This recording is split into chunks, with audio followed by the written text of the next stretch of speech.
It's been going on for like a week now. All right. Session 24. From the news. What's For that? A couple days. Maybe you should just disconnect from the news for a couple days. No, it's a sleep deprivation thing, if anything. Yeah, stop switching. Also not good though. No, not good. Makes it hard to read. Session 24 recap. Last session, after a hard-fought battle, the group set up camp and took a much-needed long rest. During the first watch, a Zip confided in Goxon, R.I.P., that a woman claiming to be her mother has been sending her messages via a sending spell. When everyone woke up, Ben and the staff were gone.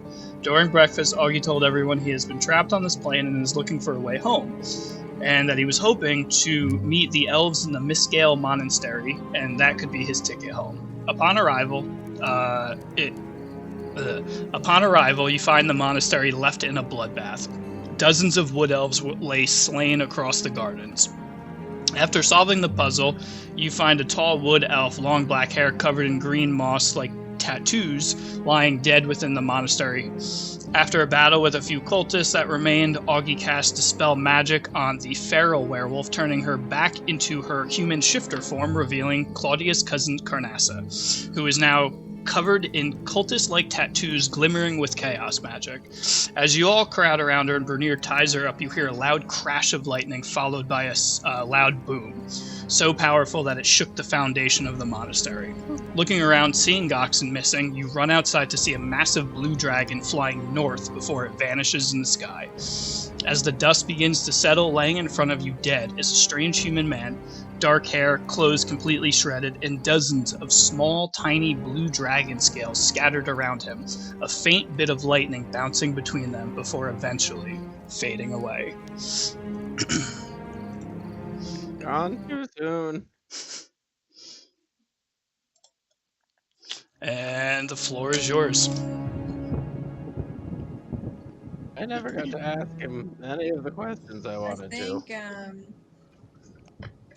We ran out, right? We ran out, or we're still inside? Yeah, I think we're outside. You guys all ran outside, and there's this huge plume of smoke, and it begins to settle down, and as it settles down, you can see lying in kind of like an indented explosion on the ground, Goxon's now human form. And like I said, you can see all these you can tell it's him because you can see all these tiny little blue scales kind of scattered about his corpse. Yamcha in the crater, but blue. I think Claudia's gonna run forward and try a cure wounds, like a healing spell. Like she's just gonna, kind of Just last-ditch effort desperately. to do anything. Yeah. Yeah. Even if it's fruitless, like that's what she would do. She would waste a spell slot. Yeah, Bernier's gonna be like, by the gods, he's gonna run up with Claudia and just start checking for like a pulse or anything that he can do. So as you guys run towards the body, you begin checking for a pulse. You feel nothing. Claudia is just helplessly casting Cure Wounds on him. You can feel the power of Sylvanas channel through you, and his body begins to glow, but there's not a twitch, there's no sign of movement, no sign of life. I'll say I used 3 level 1 spells in that process. So just kind of repeatedly just trying to pump Cure Wounds in. I'm gonna slowly approach and pick up one of the. You said there's blue scales around him. Yeah. I'm gonna just slowly approach and pick up one of the scales while they're doing that. Like, I'm watching. Wow. And, since Claudia also she was absent for a few days, she's just gonna kind of look towards Bernier and kind of ask like, did I miss something about him when I was gone? Like, do you know what this could be? No, I do not know. This is completely. You're just as blindsided as I am about this. I am absolutely shocked. Was that a pun? Too soon. I'm gonna yell to you guys. Well, he's clearly human now, so he must have done something with his. Maybe he fulfilled his contract. Yeah, maybe that greedy bitch got what she wanted from him. His life? That's what she wanted? Oh yeah. It's money and his life, apparently. Warlock acts can be tricky. Extra planar deities are not typically known for honesty. Some gods are not as forgiving as others, I suppose. She wasn't a god.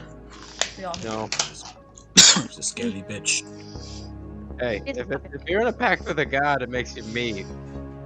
If you're in a pact with something else, it makes you him.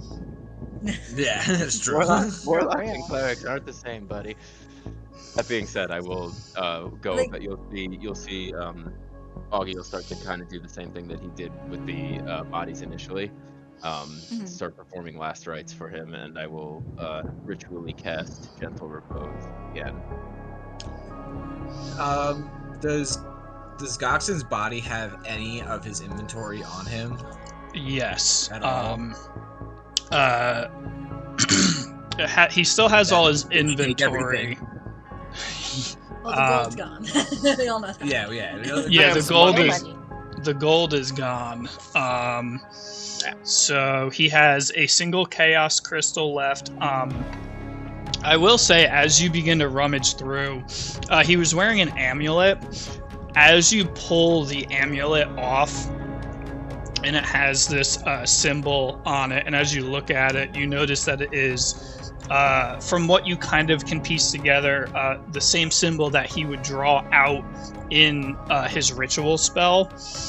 But as you pick it up, the amulet it's made out of like a stone, but it feels way lighter than it should. The power in it has completely dissipated. There's no use to it anymore. The magic is gone from it completely. Okay. It's now just jewelry. Exactly. It's just a plain amulet. Okay. Other than that, he has a chaos crystal, a breastplate, and it looks like a couple, 2 daggers, and a potion of healing, a wolf tooth, and some dragon scales. Does he have his? He doesn't have his sword anymore, right? No, so that's another thing, is that the sword was something he was able to Right. summon, so the sword is nowhere to be found. Gone with the pact. Gone with the pact. And I will say that we shouldn't bury him with everything. as you rummage through, you do find a coiled up piece of paper, and upon opening it, you find his pact made to Lymir. And as you rummage through it, you see like different tiered like gold quantities, and basically every time he hit a certain gold quantity, he would get rewarded with some type of gift or additional power. And the last one that you see, it doesn't say any type of, it just says freedom.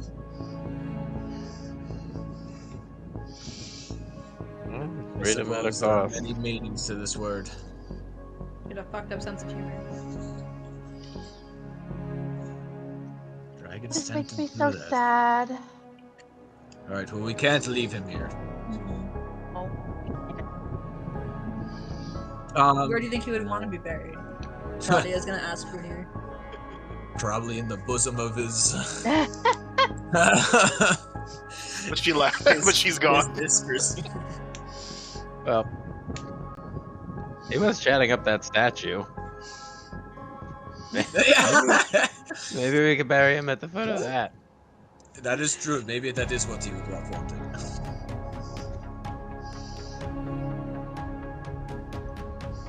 All right. Well, someone younger than me needs to start taking this home. I will do We're the gonna bury opposite. him here, right now. We Well, I wanna mean, bring him how are we back gonna to, take him back? Olivan. Do we I still? mean, I'm- what I'm about all for this? bringing him back, but how do we bring him back? You sell the frogs. Oh my I was gonna god. say, do we have the frog? The frogs are We're at the out. boat. You tied them up before you went into the forest.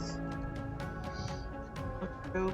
I'm gonna stop doing that. Yeah, frogs are all the way back, and we're gonna have to lug his body to the frogs.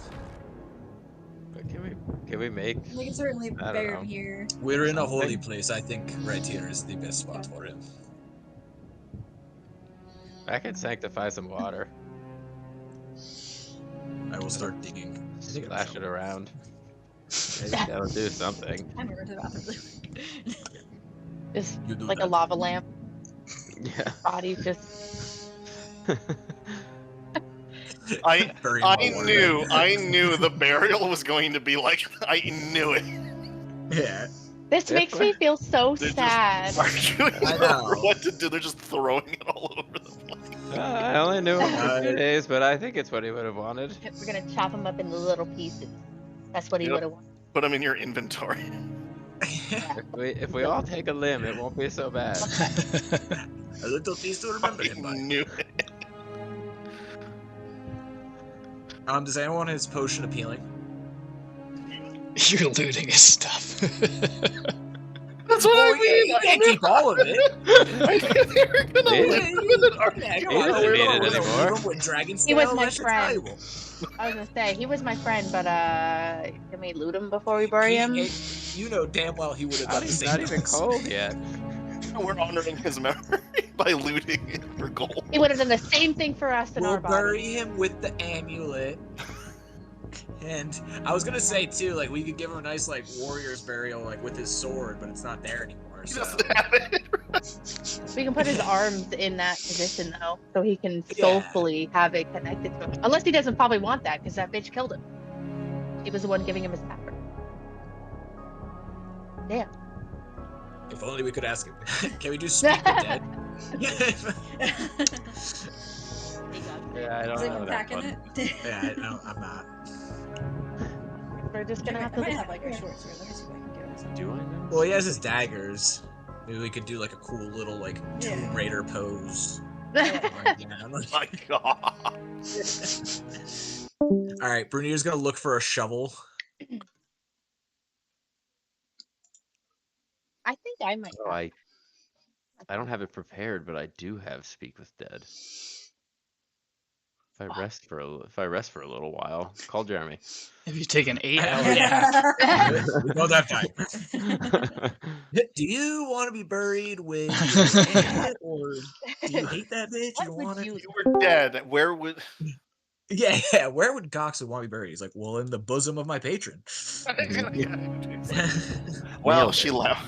She left. Be long gone.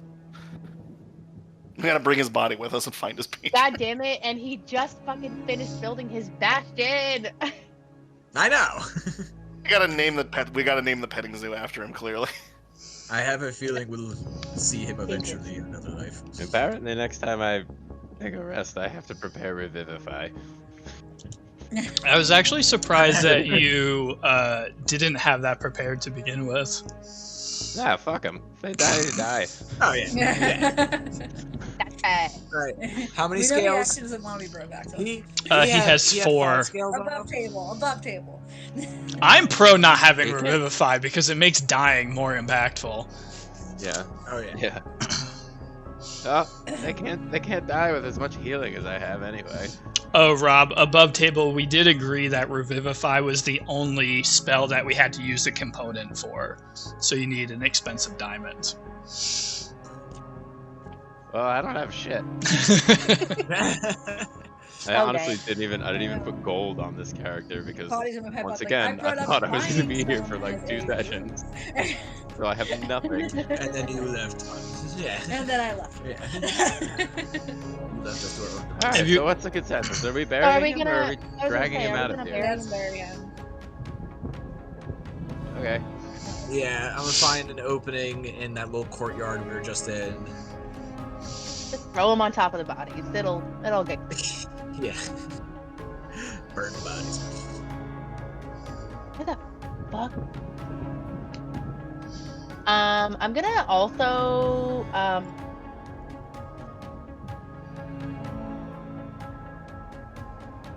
so we found his paper. I'm just also going to be I don't know, clutching his piece of paper that we pulled out. I'm gonna just be staring at it. Tears will be running down because she's sad. She lost one of her friends. the Yeah. only person she fucking opened up to, too. Right before he All died. those times you Oh, smoked man. hashish. Maybe it was you then. Hey, maybe he's the reason why he felt like he needed. Yeah. Whoops. Augie Claudia's will gonna walk over, seeing that Azip is the most kind of broken up about Coxon's passing. She's gonna walk over to Azip and kind of offer to give her a hug. I'll hug you. All right, Bobby, read his inventory just one more time. All right, so he had a chaos crystal. It had one charge left on it. Okay. The now useless amulet of Thunderstep, a breastplate of +1. He had 2 daggers, a potion of healing, his pact contract, a wolf tooth, and 4 dragon scales. I take the wolf tooth and I like. Oh, he also etched had together, a in his backpack all the way at the bottom. He had a bloodhawk feather. Oh. Okay. Oh, his buddy. He needs to be buried with a feather. I know. Oh yeah, now we get all his pets too. We have to take care of them. God damn it, birds live forever. I know. They All do. these frogs. He has Fingus and Bingus, Well, his bloodhawk and his turtle, or his frog. Yeah, I Hey, take the turtles aren't amulet. pets. It's true. I take the amulet and I put that over his head and like lay it like right in the middle of his chest. And then I'll take the wolf tooth as well, and I'll use like my mason's tools to kind of like drill like a little hole in it, and then I'm just gonna take like some string, put the string around there. Same thing, just make a little like kind of like shark tooth necklace, but wolf tooth from our Wow. first encounter, and I'm also gonna put that around his neck as well. I'm gonna take the bloodhawk feather and like put it into his hands with the dagger, Okay. kind of like overlaying his chest. Who wants the who wants the breastplate? Anybody? If not, I'll just hold on to it just so we can sell it when we get back to Yeah, town. you could maybe be. I feel like a fair use of it would be selling it and then maybe getting the healing potions. Yeah, group. yeah, or like we'll split the gold. Yeah, Who wants Okay, his potion of chaos. healing? I think I would. Wait, figure I don't need it. something. Waste not, want not. A Zip, you take the potion of healing. Is it just a regular potion? Or anything? Oh yeah, I have 2. Yeah. Okay. Yeah, I think so. Yeah. Yeah, it's just like the lesser little baby one. It does 2d4 plus 2 healing. Got you. And it's just a normal breastplate, just medium armor. It's +1. Yeah, +1 breastplate, medium armor. What are we gonna do with the chaos?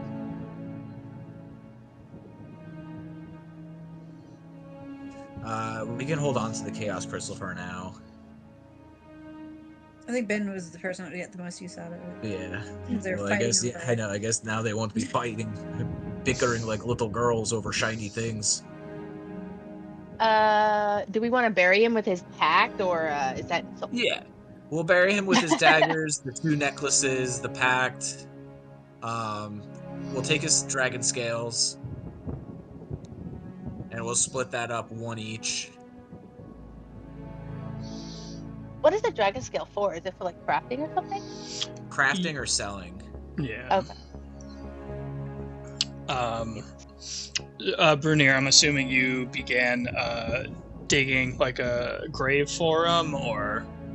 Yeah, I fastened a little necklace and then I went to digging. All right. So as you begin digging, everybody kind of crowded over, dressing him in as much of a ceremonial appearance and positioning as you possibly could. I'm assuming you all collectively kind of take a part of him and begin lowering him down into this makeshift grave.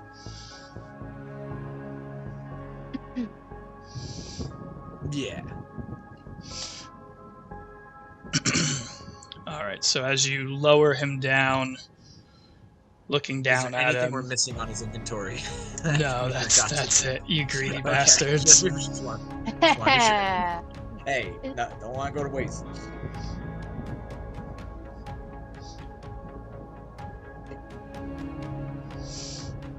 Goxin. R.I.P. That's so sad. He'll be missed. There's no way that he can come back as like a fucking zombie, is there? No, I took care of that. Yeah. Oh yeah. I gave him the funeral rights. He can't be risen from the dead. Nice.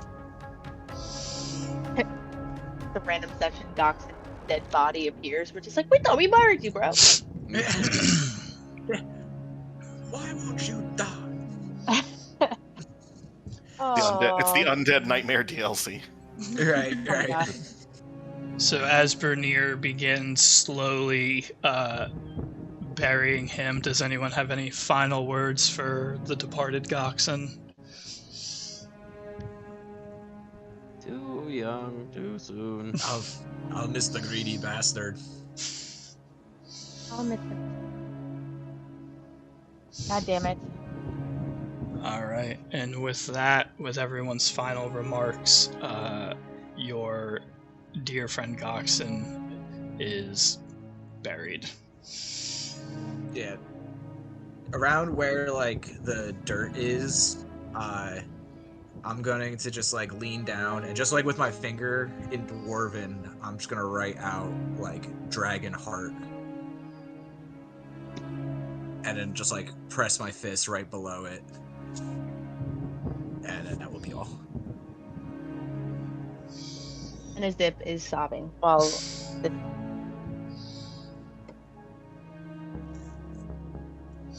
And then after he's buried and the dirt is put back on the mound, I'll use Druidcraft to grow flowers on the grave. But the flowers are going to be like in a ring, and they look like boobs. Nice. what he would have wanted. Bernier's teared up. It's like he would have loved it. It's beautiful. What he would have wanted. Claudia's gonna lay her blue dragon scale on the grave and just kind of say, One in the center sorry, of each you never got to circle, enjoy like the freedom. 2 little nipples. yes. For you, buddy. I'm sorry, you never got to enjoy the freedom you earned. Yeah. That's such a tragedy. R.I.P. And Ben is not with us, right? No, Ben is still MIA. Crazy. How are we gonna tell Ben? Oh! Oh my Oh, he God. rise from the dead! I wish. We just buried you, Why you would you liar. name Rest. We just finished burying you. Hey! I know, we literally just finished. Put me to rest. I need a nap. There's- God damn it. There's titties on your grave and made of flowers. Titties. Yeah, I grew some flower titties for you. Oh, I love that. I fucking love that. I knew you would. Goxin is resting with a raging boner right Oh, that was crazy. Most human thing we've heard about him. now. Facts. I would like to point out they spent more time looting your body than they did actually burying you and feeling sad about it. Scumbags. Oh, Azip is sobbing. Azip is sobbing. For a little while. They are Is- just for a little He's bit. never lost a friend like that. Is Brit sobbing too? Or is that just you blowing your nose? No, I'm sick right now. Oh. my nose is crying. My nose They all is crying say. right now. I was touched Yeah. for a moment, and now I'm not touched. Thank you for fucking ruining my hopes and dreams, Brittany. It was almost sad. I do actually feel really sad. I am happy that you're here right now. It just feels so. It feels actually sad. Like Yeah. It was I perfect know. timing that you hopped in when we finished burying you, because not having Yeah. you in that moment did complete the emptiness Yeah. of the moment. it really did. It It's really It's the did. grieving process. It's like seeing my body and knowing I'm gone. You know what I mean? Oh yeah. It's so sad. I'm actually really sad about it. It's a bummer. How's work? I like fucking. I gotta wait till 9 to go back in there, and hopefully there's shit for me to do tonight, but there might not be, so we'll see. But it sucks. Night shift fucking blows dick, dude. Fucking it Of course blows. it does. Yeah. That's why they're paying you so much. Like you Yeah, not exactly. only lose the hours you're working, you lose the whole next day. Yeah. Exactly. And my body's been like fucked up. It's been, oh my god. But that's just the way it goes, you know. Maybe one day I'll The way not she be rolls. doing nights. Yeah, exactly. The way she fucking goes. But don't let me interrupt. I just wanted to come in and you know, every now and then I'll pop in and listen to what you guys are doing. Word. Eavesdrop a little bit. Just I a feel little like we're being creeping. watched. So with that bit He's of watching. ins- He's watching I feel over. his spirits with us always. He's watching. I'm gonna over. turn. I'm gonna Is turn he, to is everyone. he haunting and one be of you like, motherfuckers? I'm gonna turn to everyone after we finally bury Gox's sexy ass and say like, oh fuck, we gotta tell Ben about this too. Where the hell is that guy? Where the hell yeah. did he go? Where is he? The creepy one with the mask? Yes. Hopefully he didn't blow himself up with that stick he found. I mean, we could have the above. We board, have to- We could have the Panther try to find him. No. I Good. just want to make it Story wise, yeah. But Instead okay, of going now all the that way back now to that that's done, what is our plan from here? What do we do? You- What's the Okay, go? so Claudia's just we're gonna gonna go back kind of to? like shit. My cousin is still in Monastery. Yeah, so what do we do with the She's gonna run back yeah. that way.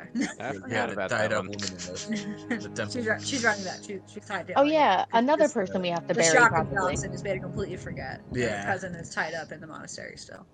So Claudia's Yes. gonna return there. Goddamn show stealing bastard. Right? Brunier will follow. So Claudia, And with the, that epiphany, Panther's and with her. you realize that you forgot that your cousin is tied up in the monastery, and you turn and you book it straight in, and you can see to dig up a grave to do the burial, it took quite some time. So she is awake. She is still tied up, but you can see she's like kind of leaned up against that fountain and is trying to get herself up and like kind of use the stone to begin carving away at this rope to break free and run. Brunier I is wouldn't gonna do just that if I were run you. right up and just kick her over. All right, so you run No, over no, and you no. just give her a Yeah, huge yeah. Unarmed strike, just Not the most subtle of tactics, but effective. yeah. Oh no, you don't. So you run over and you kick her, and she goes flying. She lands on the stone and kind of slides 2 or 3 feet. You can see her kind of trying to shake it off, still dazed, still very damaged from the battle. Yeah, and then Brunier is just gonna like by her shoulders, just like lift her up again, like while she's sitting, just so she's sitting. She's at least sitting up. Okay. And Claudia's just gonna, I guess the first question she will ask her is, do you know who I am? So, with everybody running in and taking a boot from Bernier, she didn't initially notice you.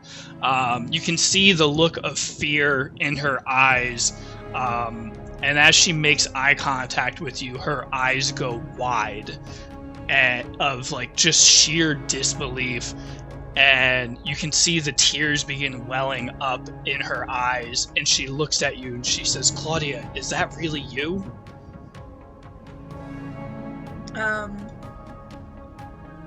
Claudia's gonna say yes. Yes, it is.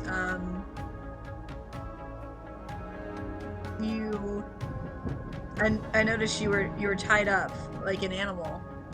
That these drow were using you like an attack dog. What?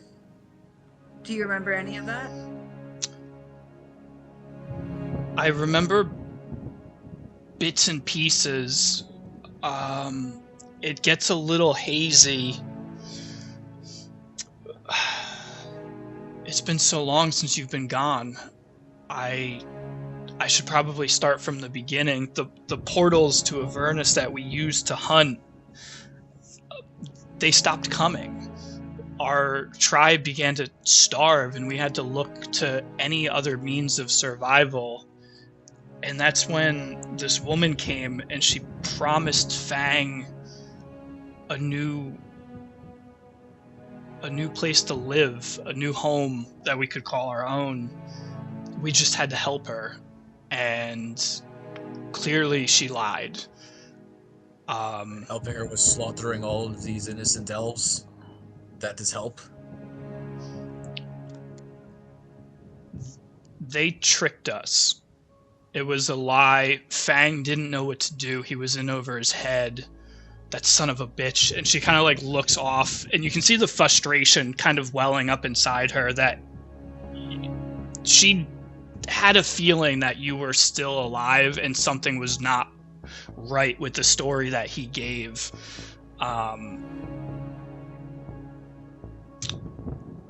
And she kind of shakes it off and goes back to what she was saying. This woman brought us to a fortress that they had, and at first we just had to guard it, and then they started bringing in slaves, different dwarves and gnomes, halflings, all these small people that they could fit into this cave, and they started bringing out this raw material. And once they had the raw material, that's where everything went haywire, and that's where my memory begins to get a little hazy. They had, and she kind of looks down, and once again you can see she's now covered, like she's covered in these tribal tattoos that she never had before. And as she kind of moves and is talking, you can see in the way that the chaos crystals and shards and everything kind of have this glimmer of different elements, you can see that the ink has a very similar glitter to it. Sometimes as she turns, it has speckles of blue or green or red, just this rainbow of different colors as she's turning and talking to you. And she's looking down on it, and on her chest there's a big symbol of Malar, and within that there is the symbol of the Loth Queen. And she kind of stares at it for a second, and she looks back up at you guys, and she says, once they started doing this is when we became their pawns. It somehow taps into something deep within us, and we have no control, and they've just taken full advantage. Does Augie recognize any of these symbols? So the symbol, I would say with your cleric knowledge, you would probably know the symbol of Malar and the symbol of the Loth Queen. Those are not like uncommon deities and gods that you would be unaware of. Mm-hmm. Malar, he's the god of the hunt and like savage brutality, kind of bloodlust. It's like a hunting nature edge to it. That makes sense. Edgelord hunting, got it. And then the Loth Queen obviously is the Drow Queen, usually depicted by evil. Yeah. I think the Spider Queen?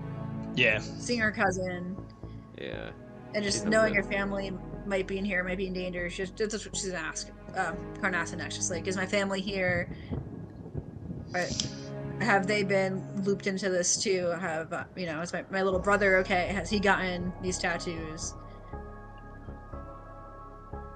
They typically tattooed the warriors, the people that, like your brother, they kept in this fortress that they had created. I don't know how long I've been like this. I don't know what's become of him, what's become of the rest of our tribe. The last thing that I remember before they tattooed me is they were speaking of destroying different locations, and this was the one that they sent me to, but I don't remember any other locations that they were talking about sending us to. Are there any others of your group that are still in the temple? Do you mean in this monastery? In the monastery, yeah. So just like above the table, this monastery is relatively small, and you're pretty much like in the main room. There's a couple hallways and corridors to bedrooms, but as you've walked around, these Like last... it's small enough to where if there were other people, we would know. Yes. Okay. So... General read on whether or not I think she's telling the truth, too. Give me an insight check. I'm rolling real dice tonight. Let's see if this does anything different. The D&D Beyond app sucks for... That's a 19, so immediately better. Plus 6, so 25 on the 25. insight.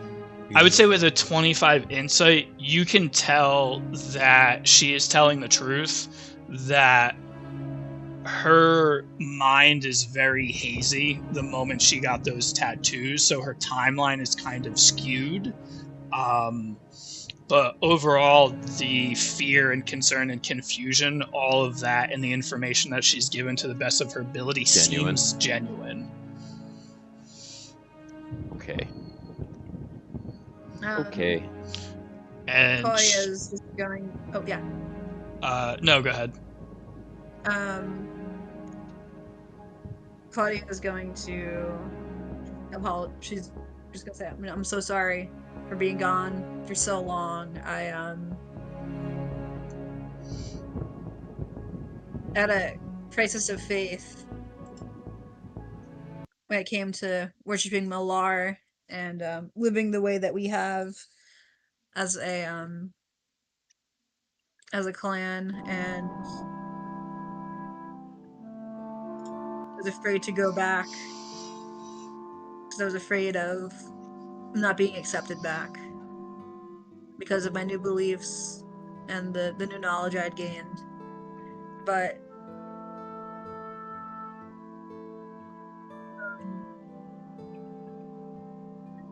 I'm just so sorry that all this has happened since I've left. And I'm gonna try to do what I can to right this, make things right, and free our people from these servants of Loth. Let my people go. So not to interrupt a touching moment, but these tattoos, they control you?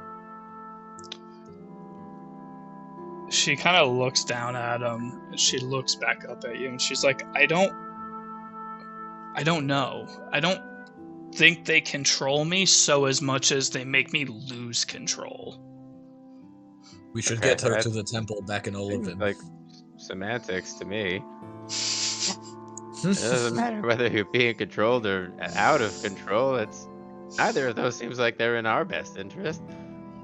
Can I do my? And I'm just like gonna lean over to like touch her. Can I touch her tattoos? Do I get like? Do they feel magical to me? Can I sense any sort of magic coming from these? Give me an Arcana check. 14 plus 7, 21. 21. So, with a 21, you can tell that they are clearly magical tattoos, and it seems like the people that did it used the chaos shards basically ground up into dust, mixed in with the ink to kind of unleash like something stronger within her. But the magic is still there a little bit, but it's dimmed down. Above the table, when you had dropped out at the very end, I had Augie use a dispel magic on the tattoos, and so that kind of, at the moment, has at least blocked her from like it's disrupted the magic. So it's at the moment it's Got it's no threat. But it doesn't seem like there's like a proximity trigger or like a word of command or anything. It's just like those tattoos just make her savage, primal. Yeah, it basically it's her shifter blood is essentially just going like full werewolf, so to speak. So she's a ticking time bomb, and unless I continuously cast Dispel Magic on her, Yeah. we have a problem on our hands. She's asleep or something. She becomes freaking the Winter Soldier. Oh yeah, we should get her back to Olovin and bring her to the priest. Maybe he can Mhm. cleanse her of these tattoos on there. I want to ask her Or some questions, abilities. but Greater than I don't- Augie's, you think, though? I'm so sorry, Britt. I interrupted you. no, it's okay. I was like, I want to ask her questions. But I feel like, what if she passes? Maybe if she gets some rest, If Augie, she'll remember some things. yeah, if Augie can do it here, that will save us the time. But if not, I don't know. yeah, it What is I'm completely dealing up with, to you. really. I can try, but I I know you need a bit of a rest before I can do anything big. Mhm. Yeah, I'd assume that'd probably be like a greater restoration or something like that. Yeah, I don't think I even have. I think Greater Restoration is a 5th level spell. I don't think I have that yet. Claudia Do is not. gonna just look at Carnassa and just be blunt and say, I'm worried about this threat that you pose to this to our group. This group has risked a lot to help me find my family again and restore the balance that my god had sent me to.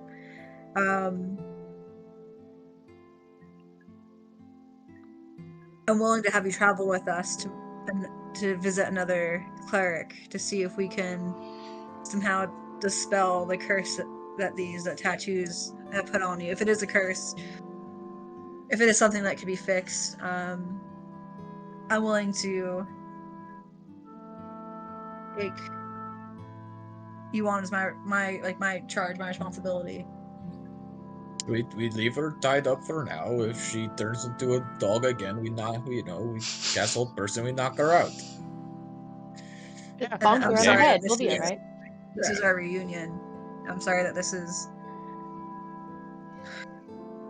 the circumstances, but I can't risk everyone else's safety too. Family always has a way of being bittersweet. Yes, it is never easy with family. Well, then I guess we should get her to your friend. Thank you.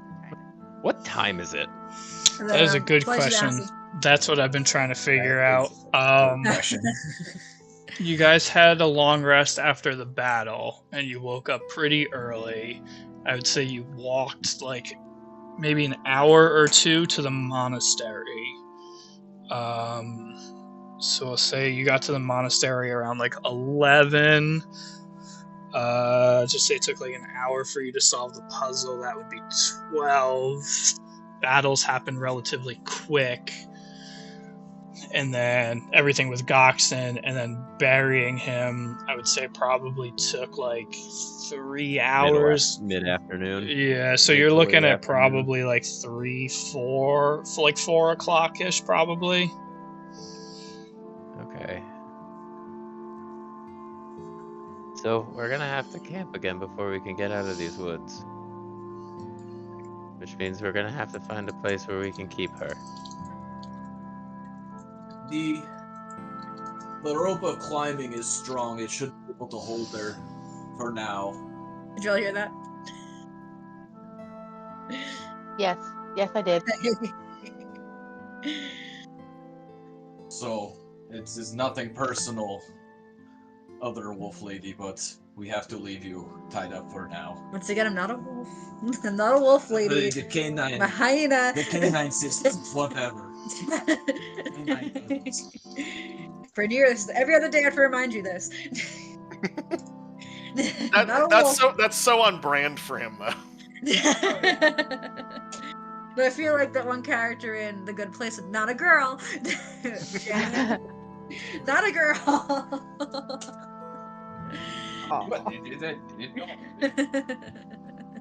It doesn't have snout and teeth. It just had what?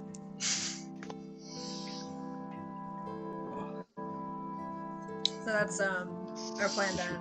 Begin climbing down back to Olivan, camp out for one night, and then ideally be back there after a day's up. Well, we should probably get moving then. I agree. And then yeah, I guess she can walk, right? We just tied her upper body.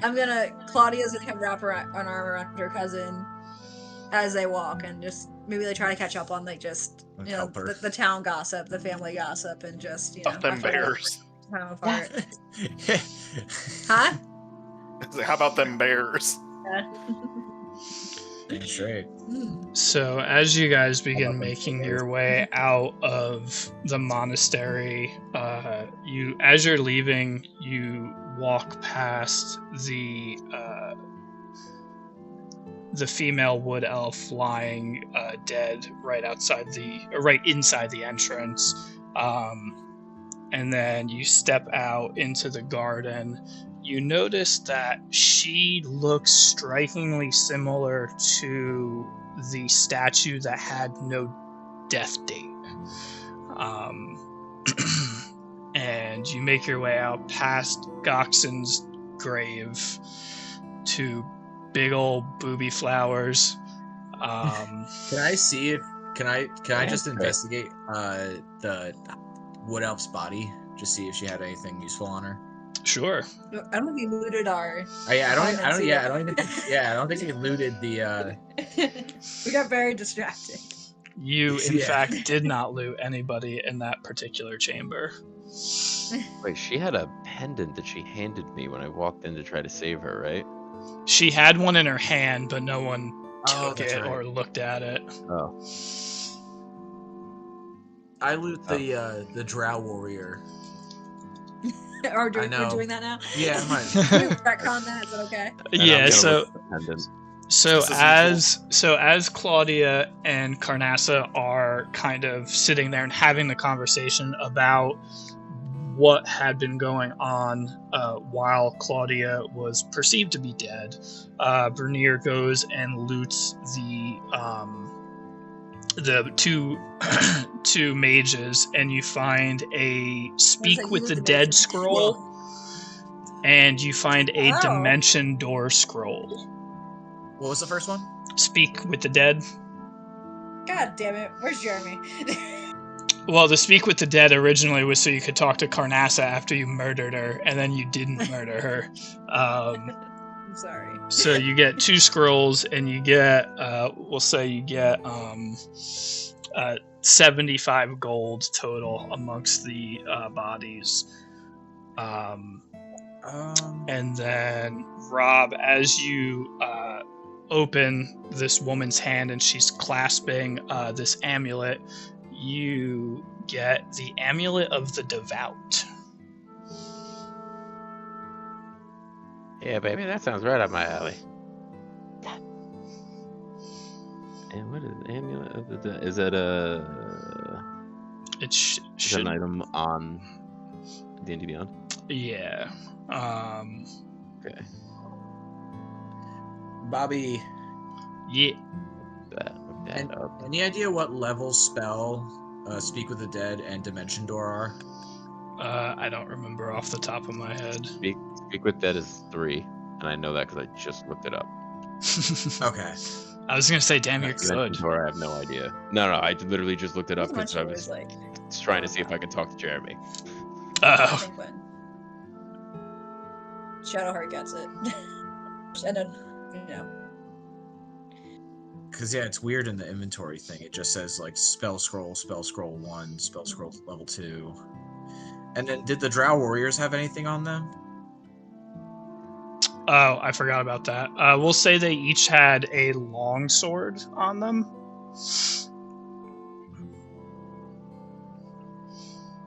Okay. And then,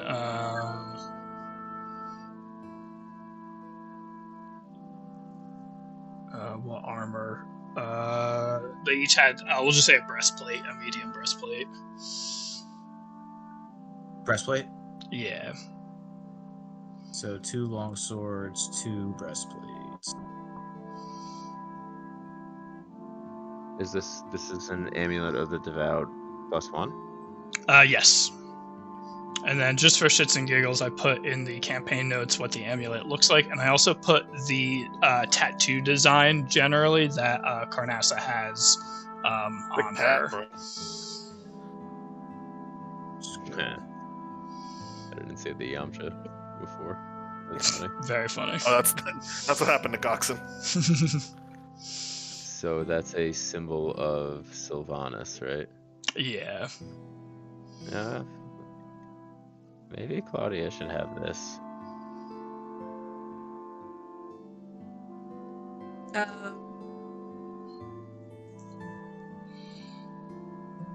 Alright, Claudia will take it just in her hand and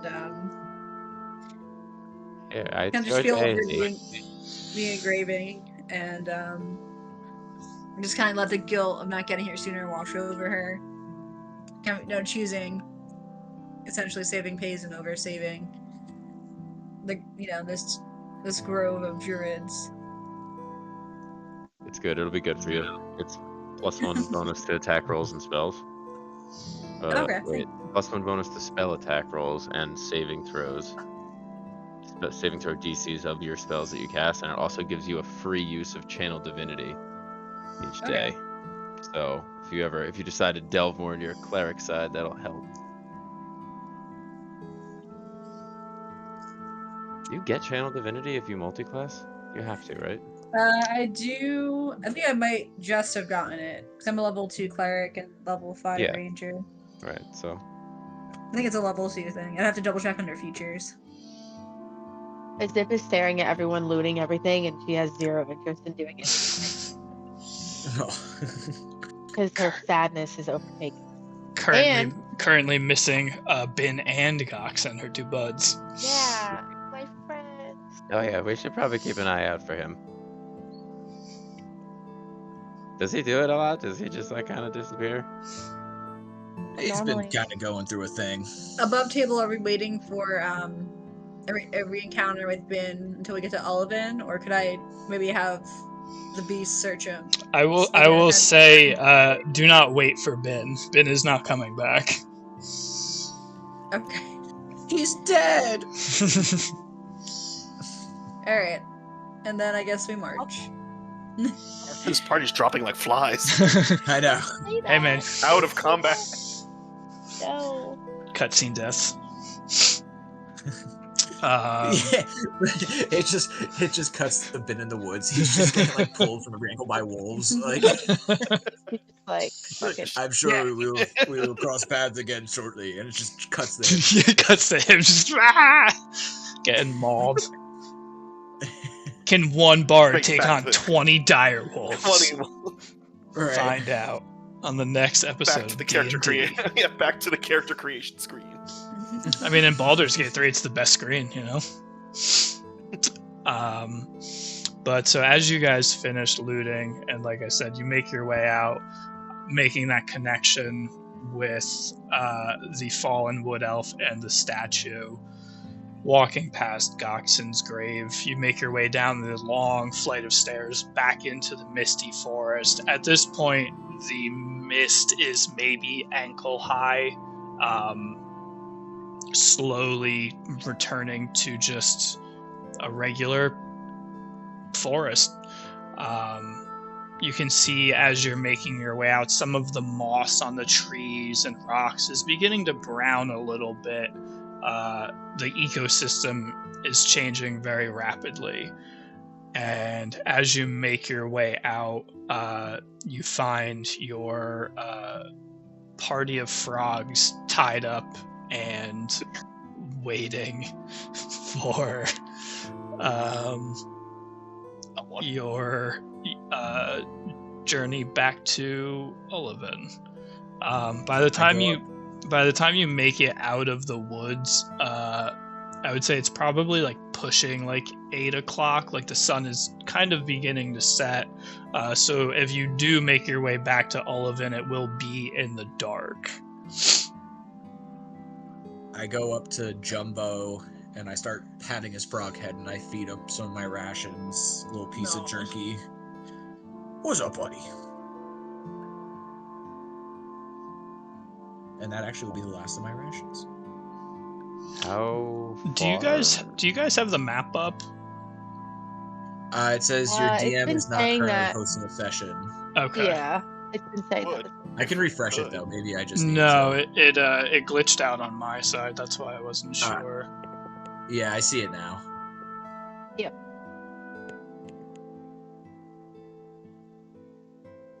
And how long? We is could. this? How far would it be to Succomber? We could stop in Succomber Oh. for the night. So it'll be full clip on your frogs. It'll be about 5 hours. So you will be getting back to Succomber at like 2 o'clock in the morning. I could work with that if that works for the group. I mean, that's fine. And Augie's gonna come with us, right? I don't. I was here to see those druids, and they're well dead. Ah, fuck. So- One door closes. Another Yeah, one. I Oh, don't have much else to do, and since I'm kind of trying to investigate chaos magic, and chaos magic seems to be following you guys, have you come shit? along. Would you like to have a ride on one of our frogs? We have an extra one. It just so happens we Frog now carry can me? have an extra frog. We have 2 extra frogs actually. Really? Yeah, because Ben's not here. So as Ben's frog's probably gone. yeah, so as you come up and you guys all get on your collective frogs, leaving Bingus to carry the weight of Augie, you do notice that Bin's frog is gone. And Rob above the table, the bullywogs that they beat up, ironically, also traveled via frog, which is how they were able to get frog mounts. Nice. Love it. Can Makes total can it sense. carry a 350-pound Yeah. portal? I would say that your frog will be huffing and puffing and struggling the entire way. Like you'll be a good like 15, 20 feet back. But Come He'll on, make Bingus, do. I'm not that heavy. That's as you cute. sit on it, you see its like stomach kind of and like collapse a little bit, and then he kind of has to like brace himself a little bit better. Springs. Hit your other struggle bus tonight. But If we stop at Succomber, how much does that cut down our trip to Oliven? I mean, you have to pass Succomber on the way. Oh, okay, cool. So we're getting like at least a third of the way there to Oliven if we stop at Succomber. Yeah, from Oliven to Succomber, it's going to be about like a 5-hour trip. So you are cutting your travel time in half. Okay. Perfect. Yeah, I say we stop at Succomber and actually get a decent bed and hot meal. Not have to keep watch. Well, lock our door. Yeah, I'm game. Not have to look over our shoulder. Nowhere is Yeah, safe. frog now. I'm down for that. We can have a maybe. Well, depending on what time. We will get back in time for before the tavern closes. That's right. It's I last need for our a buddy. drink. Down my sorrows Yeah. and ciders. All right, so you guys make your long midnight journey through the last bit of marshland, out into the plains, over the river, and into Succomber. You do get there pretty late. It's like you're pushing 2 o'clock. You basically get to Succomber just in time for last call. So are you guys going just beelining it straight for the tavern? I'm going to the tavern. Okay. I'm with you, buddy. Yeah. Do they do rooms at the tavern too? There's an inn Like like an inn? across the street. I'll take 2 to go. Oh, look at that. Is that I will Succomber? take. Oh yeah, that's right. You missed this. I Yeah. know. Look at it. It's beautiful. It looks so good. Oh, It was Nothing beats the OG though. yeah, the hand-drawn I know. graph paper. Good paper. You gotta take that and frame it on your wall. Just be like, this is my OG. The Museum graph, piece. Yeah, the there's graph that. paper. As like we're getting into town, you know, Brunier is just watching as he's going through Succumber, like he's kind of reflecting on like the early days when he first met Goxen, and he's reminiscing, smoking hashish behind the tavern. He's thinking about the almost brawl that broke out between the party by the docks because they tried to cut Brunier off from drinking more. We look at the dock, and y'all just remember how we all had a crazy ass trip off the fucking troll powder. Yeah. Oh, the days. Oh We yeah, don't value them Brunier until just they're keeps all a little gone. smile to himself, just reminiscing. And the first time he also caught Goxen doing his alimony payments. Wow. Well, I'm gonna go into the tab. Oh yeah. That's so sad. Yeah. That's actually awful. What about this card? Oh shit, Carnissus. God, I almost forgot. About what? I forgot about Carnissa, the cousin. Oh yeah. I was like, Oh, what the that's fuck? She looks like she's still in control. I imagine me and Brunier walking like linked arms into the tavern, just being like, all right, let's raise a glass. Yeah, exactly. Brunier brings over 2 rounds, passes it to a Zip. And then we just reminisce. Exactly. To that crazy- Augie, give me an crazy insight man. check.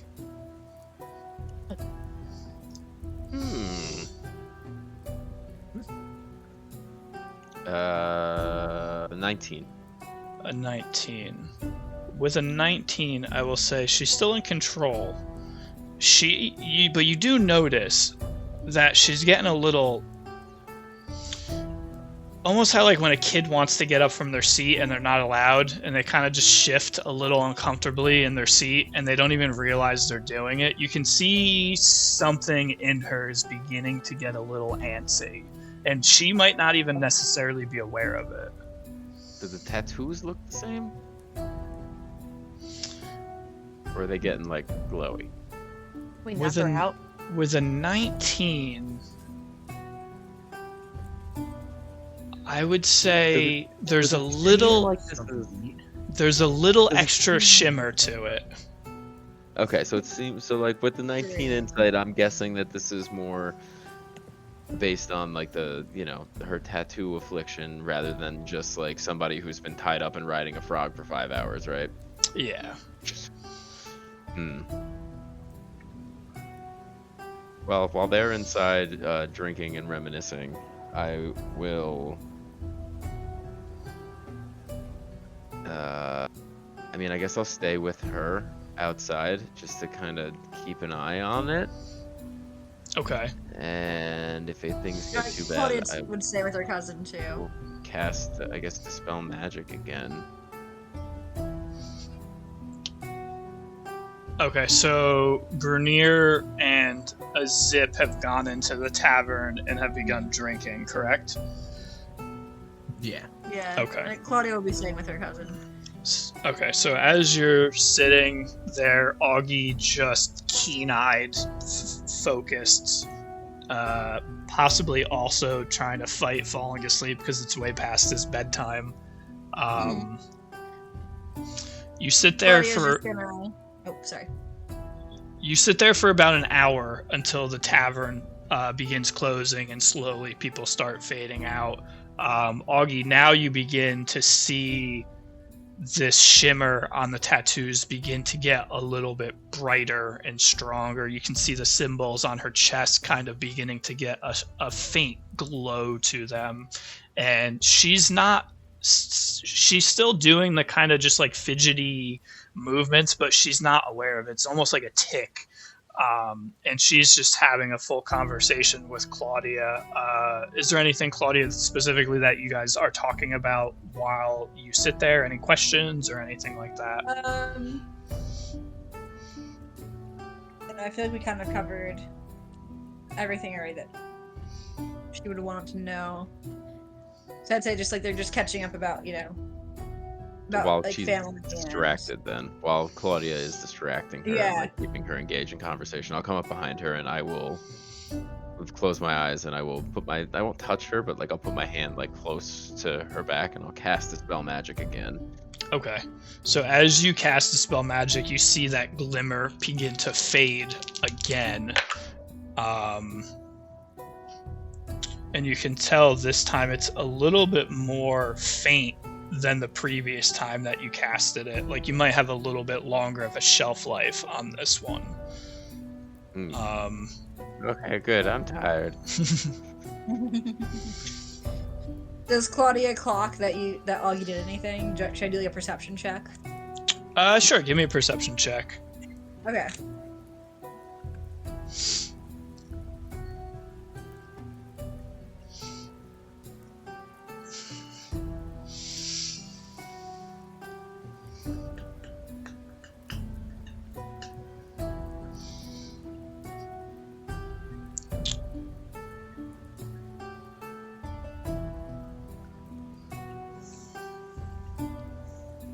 Uh, 8 plus 7 is a 15.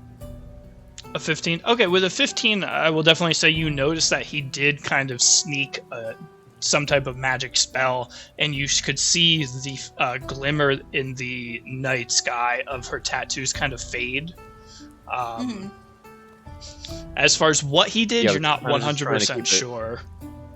Let's try to keep it more hidden from her than hidden from Claudia. Yeah, of course. My, Okay. my, Claudia my clocks sleight of it and hand she, is like, minus knows- 1. I'm not sneaky.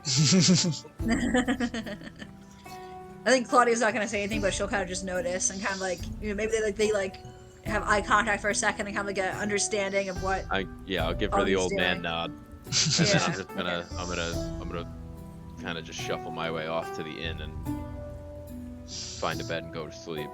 So I'll do this in quick bursts. Augie, you shuffle across the street to the tavern, this young blonde tavern keeper. Quick exchange.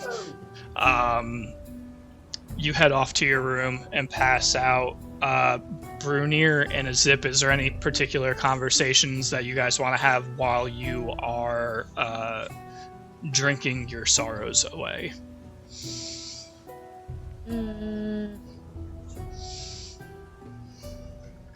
No, I'm not gonna say anything. No. I am gonna have a glass at a seat that's empty, just and then cry a little bit more, and then go to sleep and have the day end over it. Yeah, I'd say Zip and I, we kind of just reminisce. We talk about when we did those drugs at the dock, when we almost fought at the dock, and and I say to Zip that I wonder if I still have that dress that we got in Daggerford after Gotta we went put it on. shopping together. Yeah. Aw, damn. It's a varied adventure, clearly. Yeah. So Oh yeah, yeah. A lot of missing context.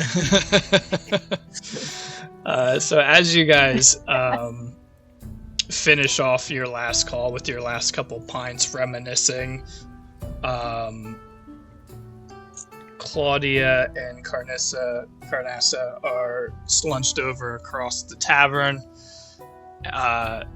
just having their continued catch up. I just want to make sure I didn't miss anything. I think that's it. So you guys just continue catching up. She talks about hunts that she did while you were gone. She alludes to never having trusted Fang, being unsure of what even went on when you went missing, and he was the only one that saw that you had died. And with that, Brunier and Azip leave the tavern. You guys make your way back to the inn. I'm assuming you guys are all getting your own separate rooms, and you all go to sleep and wake up the next morning. Long rest. Well needed. Yes. Yeah, I'd say like Claudia probably stayed in the room with Carnassa, kind of concerned about what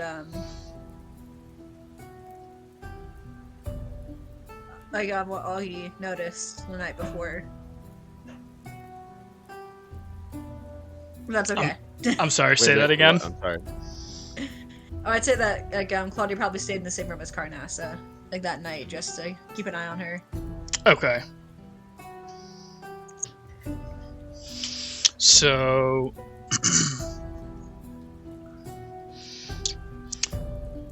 I need a Zip to make a perception check with disadvantage.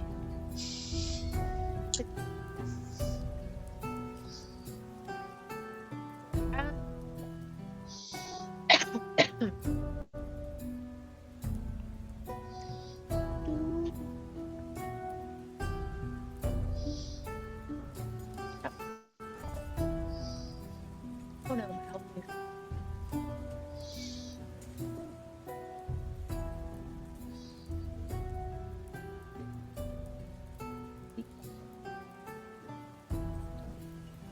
Six.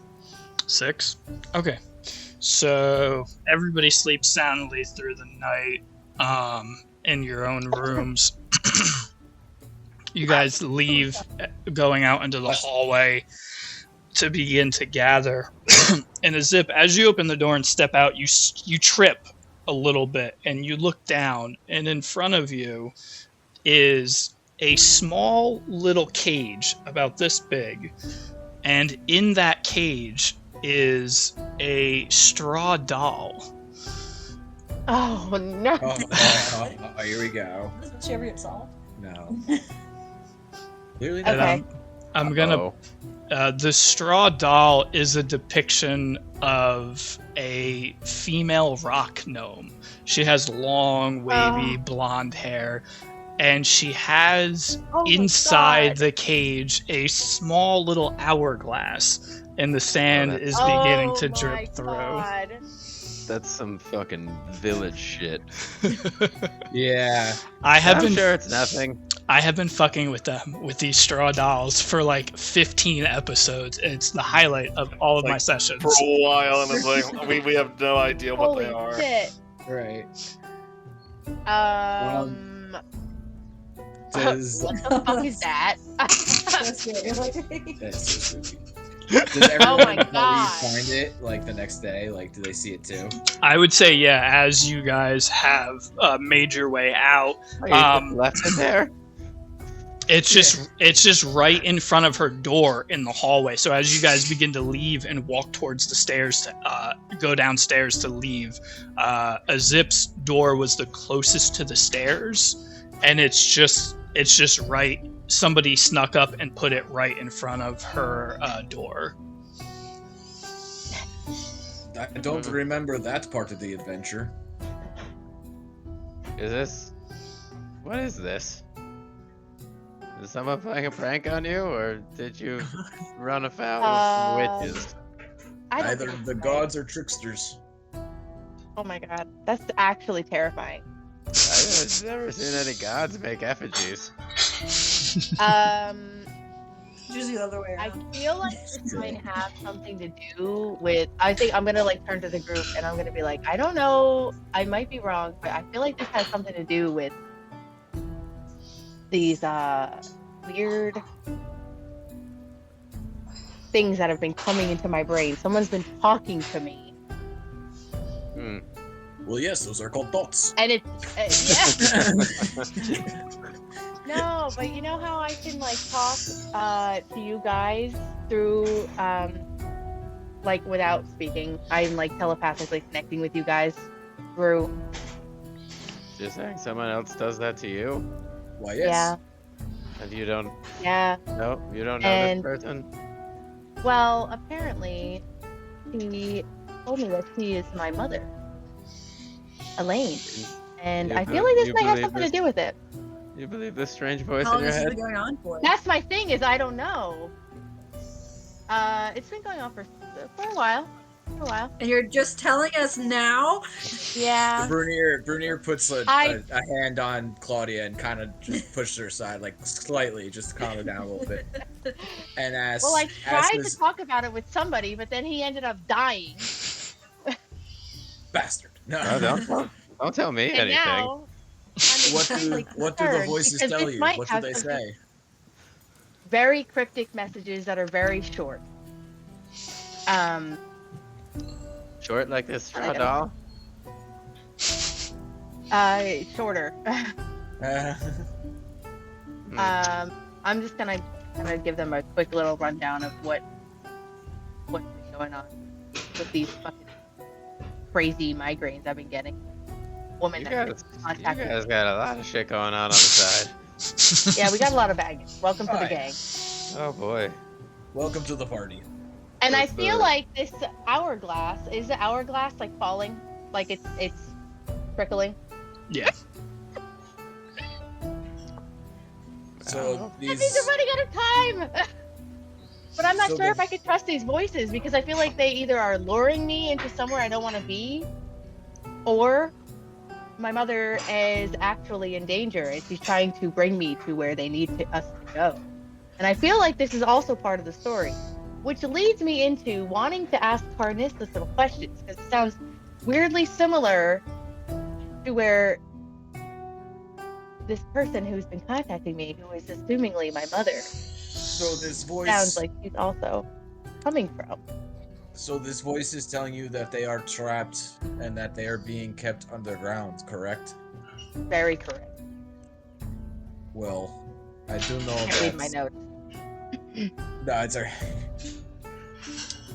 Well, I do know with the cult that Kars, they say that they are keeping slaves to mind, yes? Yeah. Um, And then when Carnissa was talking to us about how she was brought to this place, you're connecting the dots a little bit. Like, I don't want to ask her some questions. Like, Claudia's down gonna kind of mind. just like outstretch an arm towards Carnass and be like, by all means. Meanwhile, Like, can she Augie's gonna remember- just be poking the fucking straw at me. Yeah, Brunier's gonna see if there's any rubies on it too. Is it mundane or is it It's- magical? It's just a plain old straw doll.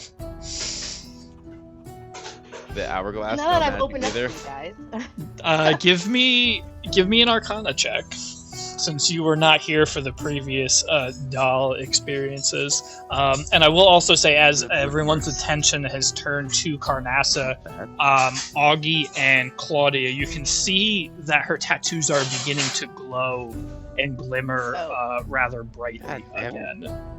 This is gonna tag Does me this out woman if look I gotta familiar keep to doing you? this. I got a 16. Right? A 16. Yeah, 16. Okay. Arcana. With a 16, I will say that you can't find anything magical about it. It was created just through straws and tying up like a normal person would do. There's nothing really that stands out. Someone's just fucking with you. they could be, but now I'm scared. Well, Just yeah, me, there's- like, imagine like a Zip just being like courage, just like holding up the fucking the fucking cage woman, just like. That's what I imagine a Zip being like right now, just like, just Charlie from freaking It's Always Sunny with the board, just with a cigarette, just like, this is what's going on in my brain. I got boxes full of Pepe. Pepe Sylvia. Who is Pepe yeah, I'm gonna- Sylvia? Yeah. Essentially, I'm just gonna give them the rundown of what's been going on inside my head and how I've been containing it this whole time, and now I'm actually scared because what the fuck is that? So as you just trauma dump everything to the group, Carnassa, you can see kind of like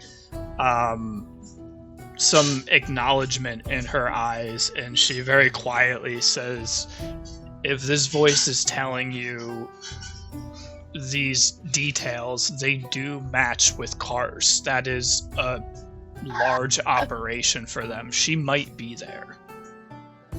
Pepe Sylvia is real. And they do We have need the to mind go there. there. She says that they are keeping people underground. And they're slaves, maybe. And everyone is sick. Because that's what the voices are telling me. Again with the distraction, I'm gonna go behind Carnassa. Same deal with the dispel magic. And I'm Okay. just gonna keep blowing through fucking spell slots here. I'm So sorry. this werewolf doesn't eat us. Just kill her. Murder her. We have all the yeah. information that we Well, have. it's someone's fucking family. And with that, you Yeah. can dispel magic. You see the glimmer go completely away. It's completely dull. It looks like you have a very long time before that comes back. Seems to be working more and more. This is good. No, Claudia's gonna pull Augie aside because she wants to understand what magic he's using to kind of facilitate this.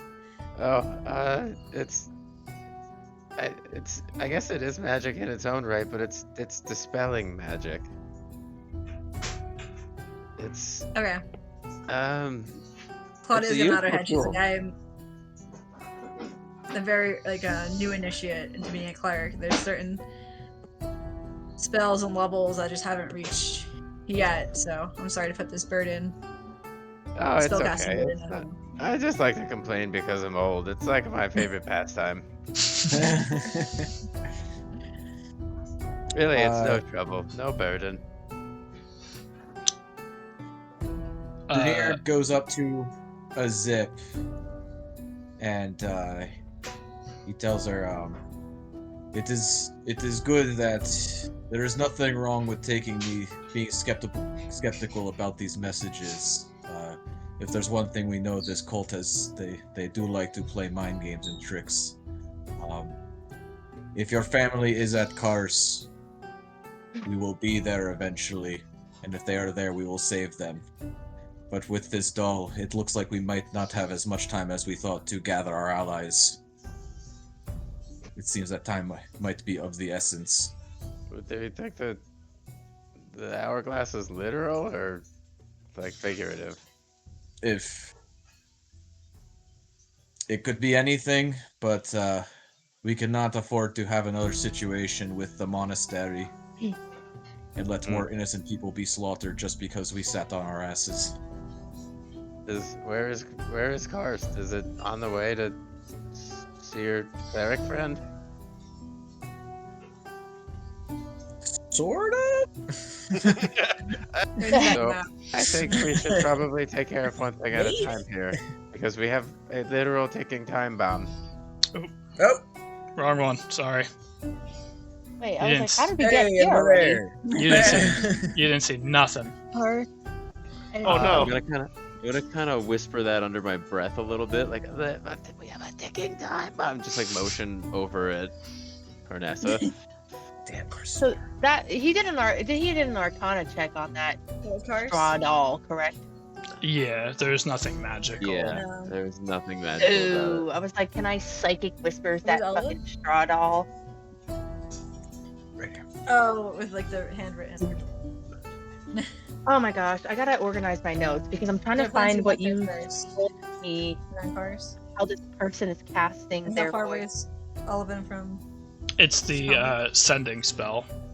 Sending stuff. Oh, okay, here we go. It's sending. 4 hours, 5 hours? Okay, I'm trying to go back for again. Oh my goodness. I need to like highlight this. that. Where are we going? Oliven? We're going to Uh, fuck a town home. or a guy?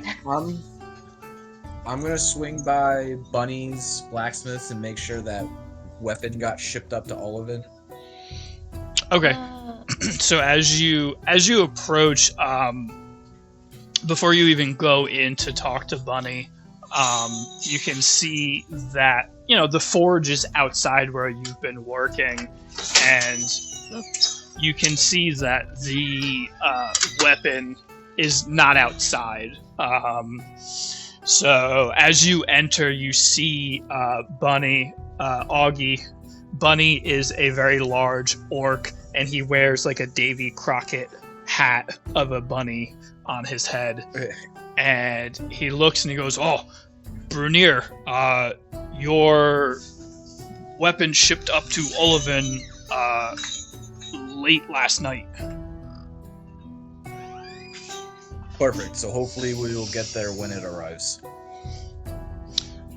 As long as it wasn't disturbed on its travels, it should be there soon. Well, let's hope it wasn't. Thank you for your help. I appreciate it. Of course, you're always welcome here, you know that.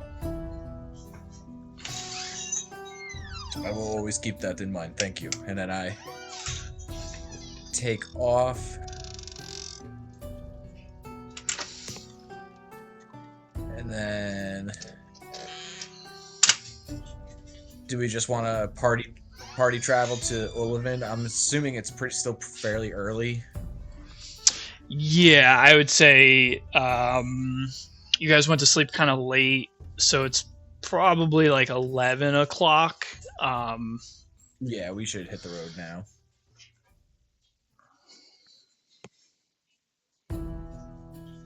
Alright, so you guys are just hopping right back on your frogs and making your way to Oliven. Yeah, nobody has any business here, right? No. I don't even know where we are. We're so long for the ride. As you walk through this strange town, Secomber is a pretty quaint, quiet town. It has it's where it's not a very busy town, but because it's on the river, a lot of people will stop there on their way to Daggerford along the river. So it's popular just due to traveling merchants and stuff like that. But other than that, it's not a very, very active town. A lot of farmers and pretty basic workers. But so you guys hop on your frogs and make your way to Oliven. And Augie, as you enter Oliven, Secomber at least had like a large wooden fenced wall kind of keeping it in. Oliven is essentially, for lack of a better term, being gentrified. It was originally a destroyed. It's up and coming. It was originally destroyed due to a curse. One of the early missions for the party was to go there with a cleric from Secomber to help cleanse the curse of this city. So now, over time, it's been rebuilt. There's a lot of buildings that haven't opened yet. And there's nothing really protecting the city from the outside. There's not even really a ton of guards as you walk by. It is a very up-and-coming town, but every time you guys come back to this town, there's more and more people. There's a little bit more of a hustle and bustle. So you guys are in Oliven again. Let me kill off Goxen again. And... Oh, It hurts. How many times must he die? I can't handle the pain. And just to do a quick run through for the numbers, number 1 is your Bastion, and let me find the rest of them. Oliven, points of interest. No, Would it ruffle any feathers if I ended up keeping Goxen's breastplate armor? No. Alright, cool. Number 1 is the Bastion, number 2 is the House of Worship, number 3 is the Rock and Gnome Tavern, 4 is the Sleepy Siren Inn, 5 is Fortune's Forge, 6 is Allure's Apothecary, 7 is Glenn's General Goods, 8 is Jekyll's Hides, and 9 is Fawn and Farah's Farming Circle. I like Jekyll's Hides. That's fun. Do we see Ben? Yeah, has Ben here? Are you guys going straight to the Bastion, or are you putzing around town? I'm going straight to the blacksmith. Okay. So it's I think been Claudia's some gonna bring time, right? Carnassa right to I need to see. Abel. Okay, And so then everybody's kind of breaking off and doing their own thing then. We'll do Brunier first since that sounds the easiest. You going walk to the in. farmer's market. All right, let me get all my info from these NPCs. We'll start with Brunier. Brunier, same thing. You walk in, you see Fortune back there, just absolutely shredded, long black hair. She's just at the iron forge, just hammering away at whatever she's currently working on. And she turns when she hears you walk in, and she just nods. And you spoke to her, right, about having it shipped? Yeah. Okay, I didn't remember if you talked to her or somebody else. Okay.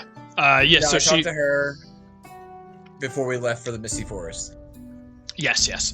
So you walk in, and she gives you a nod. She goes, "Oh, Brunier, it's good to see you back. I didn't expect you so soon. Your weapon just came in shortly, a few hours ago." And then as you look, you can see it kind of off to the side a little bit. Perfect. And then, I'm going to sell... Yeah, perfect. And then this is for a day of work in your shop, and I'm going to sell her the 2 breastplates and the 2 longswords. Breastplates are 400 gold each. So we'll do a 200 each on the selling price for the breastplate. Oh, okay.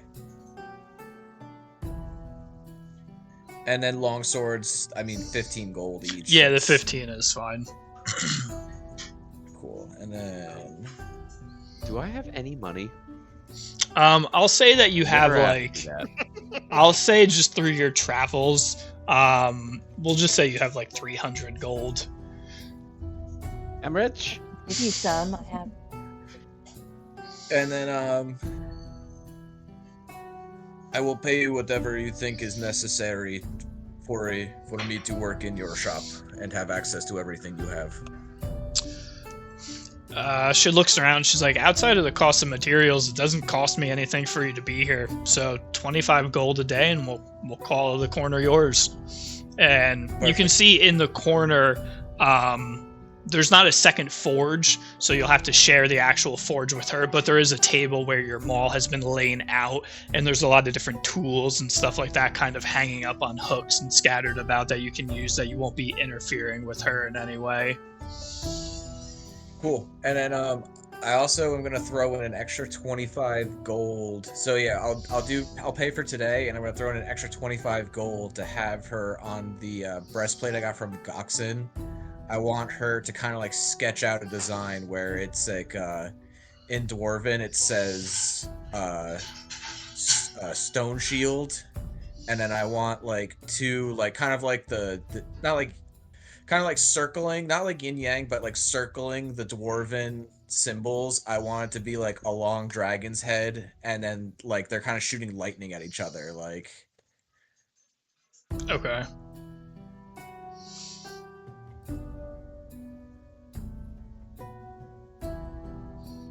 And then, do you want me to roll for the Yeah. in the shop? That's just the dex modifier added, right? I believe so, yeah. Oh shit. Alright, that's a 5. A 5? But- I don't think that was a pass. Yeah, I know right now we're at a +1 for the weapon, but that was the chance for it to be a +2. Yeah, and then you still have a third chance to get it up to the +2, and then after that I think the weapon will be complete. Okay. And then I'll just be at the blacksmith for however long necessary we feel like. Okay. And then we'll do Augie at the farmer's market. So you walk over, Augie, and you see these 2 identical twins, both standing at kind of an outside booth. They're both a little on the taller side, very slender. They have very pale skin, and they have like hauntingly pale blue eyes, just long blonde hair. They actually have small umbrellas kind of tied to the awning of the little like shacks that they have designed to keep themselves out of the sun.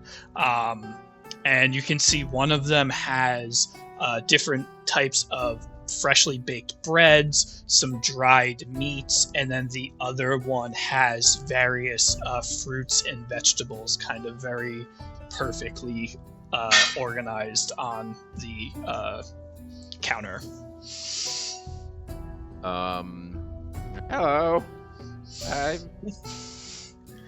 I'm traveling with. I'm sure you know these people. I think they kind of call this place home. They lost someone special to them, and I'd like to do something for them tonight. I want to throw together a meal. So yeah, I'll take some of your finest. I guess everything. A little bit of everything. Just put it in a basket, and I'll cover it in a blanket, and we'll be good. And you just tell me what I owe you. They kind of stare at you for a long period of time before responding. You can tell that they've never seen a turtle before, and they snap out of over it. They snap out of their bewilderment, and they keep talking over themselves. I obviously can't do that trick. Know, the two of you look pretty fucking weird too. So just deal with it and put the fruit in the basket, and we'll get on with our lives. But it's that very like haunting, like horror movie kind of moment where like they talk either at the same time or talk over each other. Their voices are a little on the higher side, a little dry and raspy. And after you kind of scold them for staring a little too long, they quickly they pull a basket out and they quickly put just a bunch of different like beautiful apples, like a long vine of grapes. Couple different like potatoes for a stew or something. They pull some dried meats that you see one of them wrap in parchment paper, an uncooked like chuck of beef, and they begin putting everything in, and the last thing they put like a nice large loaf of sourdough bread, and then they wrap it in this beautiful red quilt. And it's a very typical picnic basket with the woven handle on it, and they charge you, we'll say 30 gold for the whole thing. Great, thank you. And hey, you two wouldn't have happened to previously worked at an old ski lodge motel, did you? No? Okay. No. I see what you did Shining there. joke for anyone, for anyone who didn't get that. Okay, we'll move on. I got it. I'm glad we're on the same page with references.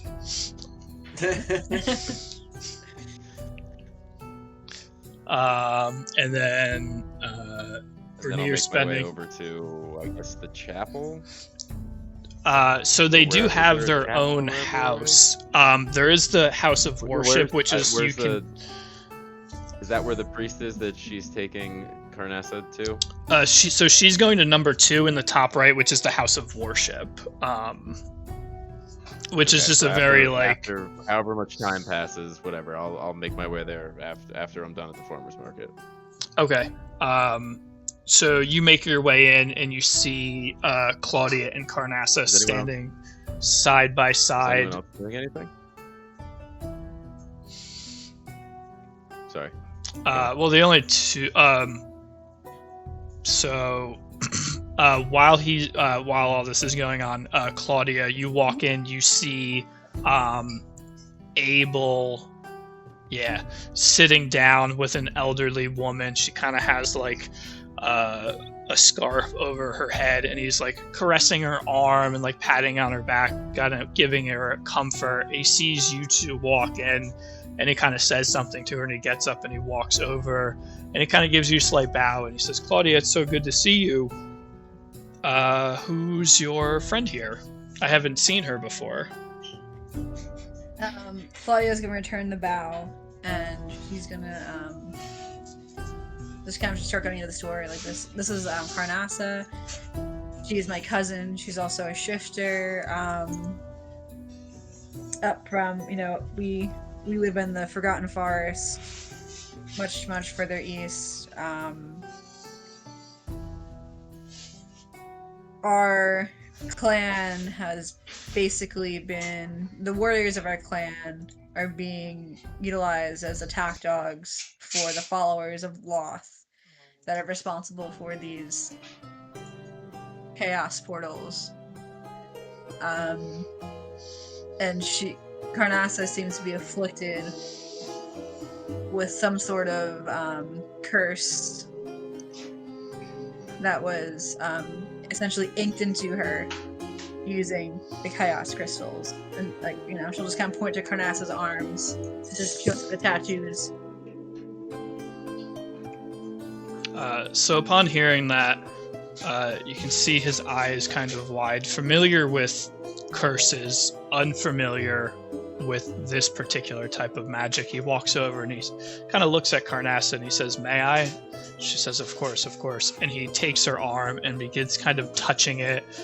And now that you're actually like looking at it and you're really like honing in on it, you can see it's kind of like raised a little bit. And it has this like almost braille like texture. I don't know if any of you have tattoos, but sometimes they swell up if there's too much ink in a spot and you can feel those like bubbles and dips. This is very much so that same thing. And at the moment, the tattoos don't have any faint glimmer to them, but you can still see like the dead specks of all these different colors kind of floating around in there. And he takes a long time and kind of looks it over, and he looks up at you, Claudia, with kind of like a worried look on his face, very soft and concerned. And he says, I have never seen anything like this before. I don't even know where to start. Claudia's gonna bring up her conversation that she had with Augie, saying that we've been traveling with another cleric. He's been able to keep the effect of these statues at bay by dispelling the magic in them. I'm not sure if that information helps with kind of understanding what's at work here. So with this conversation going on at this moment, I would say Augie has kind of walked in. And Augie, I'm over here. You walk in, and it's a very typical looking small town church. Maybe like 6 or 7 rows of pews on your left and right. You can see a couple stained glass windows depicting different gods. Some of them have large shrines, some of them a little bit smaller. Not a very busy location for an up-and-coming town outside of 1 or 2 maybe drunks that have fallen asleep and sought shelter in this building. And standing right up front center, you can see Claudia and Carnassa talking to, I don't have his fucking description in front of me, but he's just a human male. He's an old Greek guy.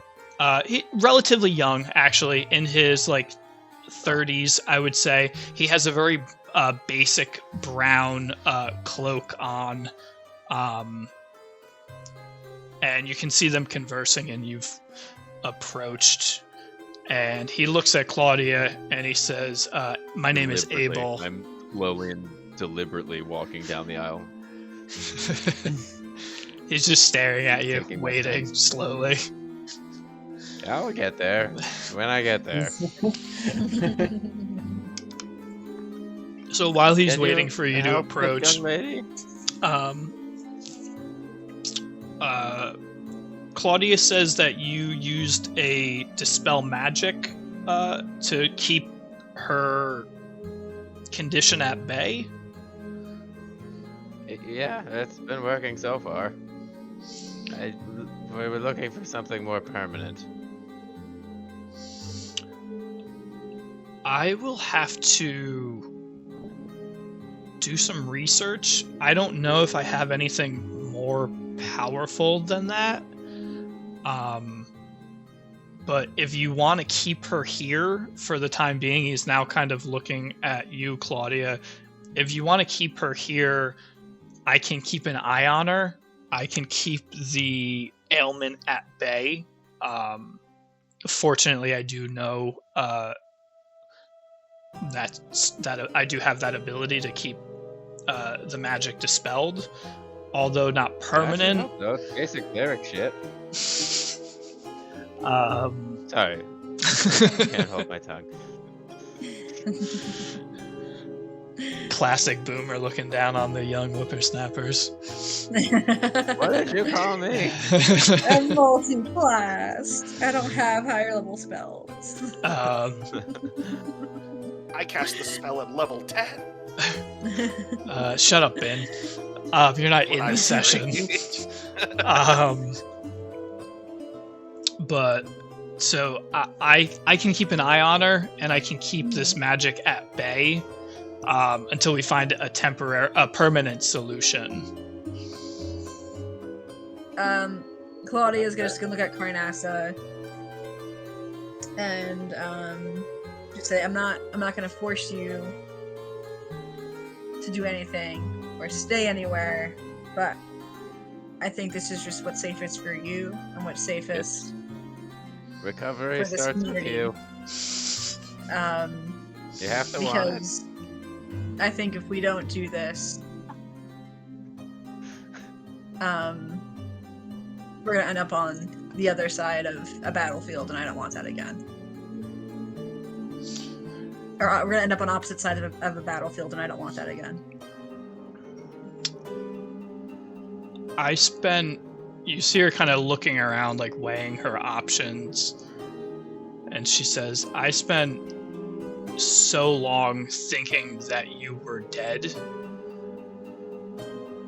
that I don't think I could be on opposite sides of the battlefield. So if this is what you think is safest, then I will remain here until we can figure something out. Claudia's gonna give her a hug,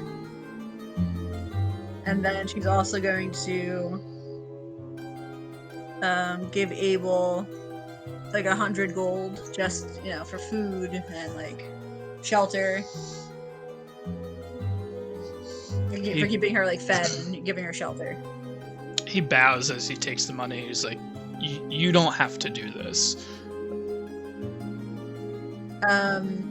Claudia's gonna respond, I know the funds will be used for the betterment of this community, and it, is, I give it with I don't know. I give it with gratitude. I don't feel like I am paying a bill. I'm gonna lean over. Or a debt. They're called alms. Claudia's just gonna roll her eyes. Thank you for the arms. She's a cleric of Sylvanas who stayed in the forest. This whole money thing doesn't come from And I've never known one to turn down money, so you can keep your humble shit to yourself. Then I'm just gonna walk out slowly, deliberately again. So I'm as just gonna detract 100 gold before I forget. Okay, so as you insist on this money and Augie turns and begins leaving, Abel says, well, your generosity is much appreciated. I will be able to feed a lot of people that come through here in need. And in the meantime, I will continue researching and see if I can find something in some of these old tomes that will give us a permanent cure. Okay. On Augie's way out. Claudia's just gonna. Last question. There is a wizard who is familiar with chaos magic living in our bastion. Do you think his input might be useful to you? And if so, I'll connect you both. It couldn't hurt to have somebody to bounce ideas off of. Okay. I'll leave it at that. And then as I'm walking out, I'll put a hand on shit, I just forgot her name. Her cousin. Carnassa. Carnassa, and I'm just gonna say, it might be a good idea for you to write down everything you remember. Maybe keep a dream journal or something, I don't know. But any information that you can recall, I'm sure would be a great boon to aid in your recovery. Godspeed. And then I'm gonna walk out. Okay. And she just nods and acknowledges your idea as you exit. Not an idea, it's wisdom, damn it.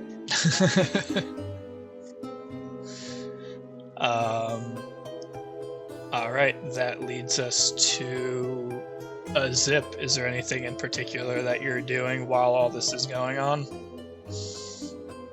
I'm gonna burst into my bedroom and cry on my bed. No. So, Well, a lot of crying I'm for gonna- you this episode. so No, it's depressing. No, I'm gonna run. I'm gonna go to the Bastion. I'm gonna go straight to the Bastion and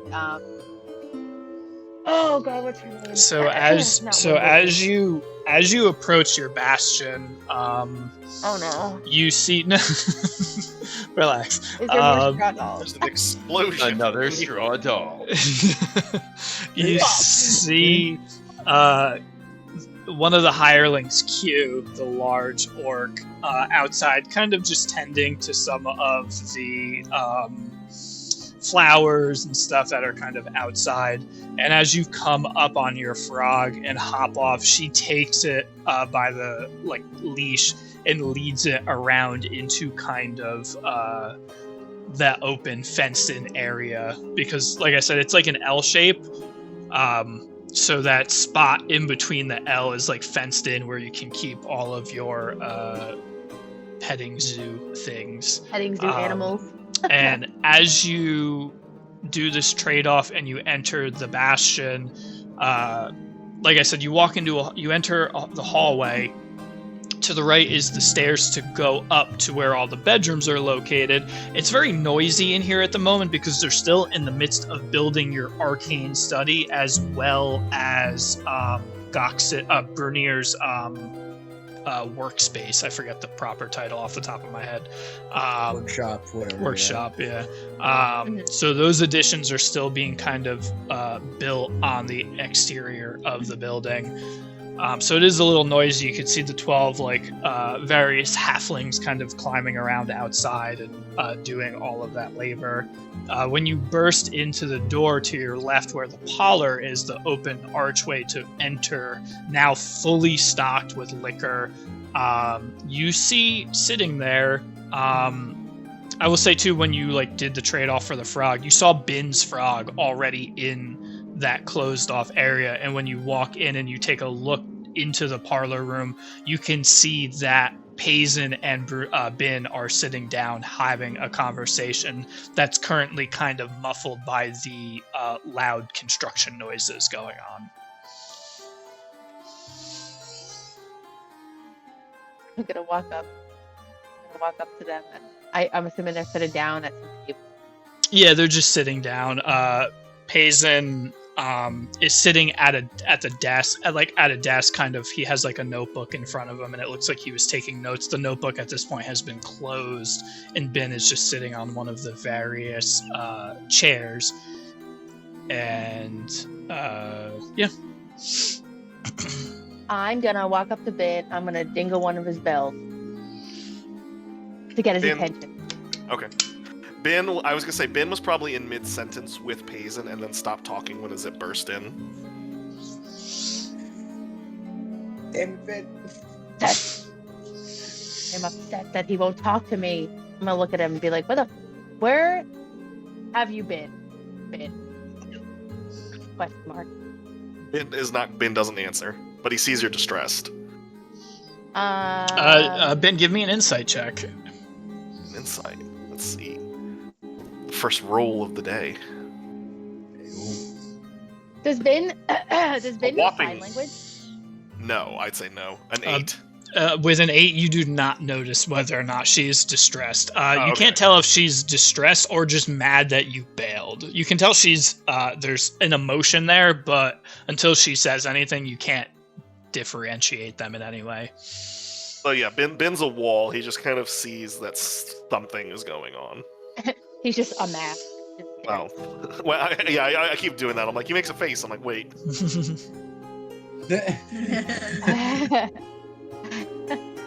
I'm gonna be like, do you have any idea what's happened between since you've left us and now? And tilts his head. I'm gonna be like, oh, hi, Payson. Well, hi, Mark.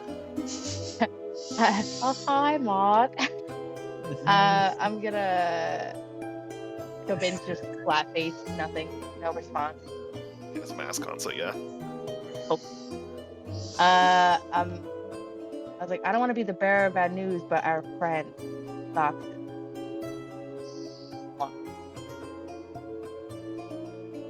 He fulfilled his pact. He fulfilled his pact. Ended up in his stupid bitch taking his life. We saw him become human.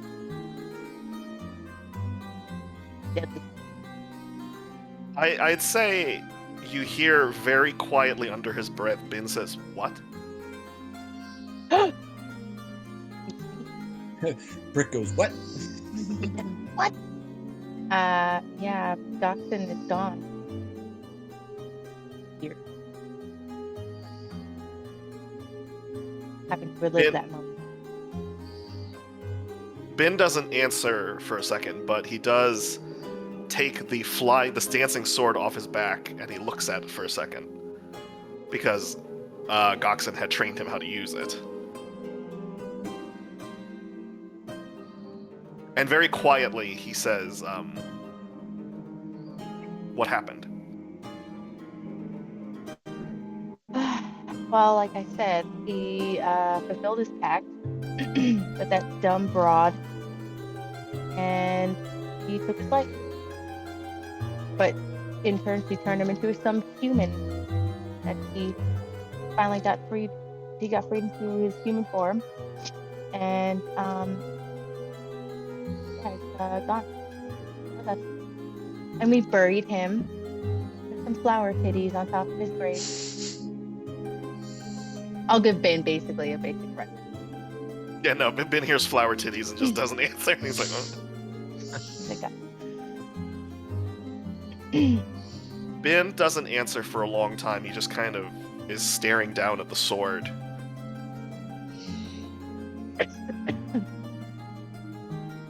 Sorry, And, I'm trying to Ben, make a morality choice. Ben, how do you feel about that? Are you sad? I can't tell behind your mask. I'm just gonna be staring intently at him, just like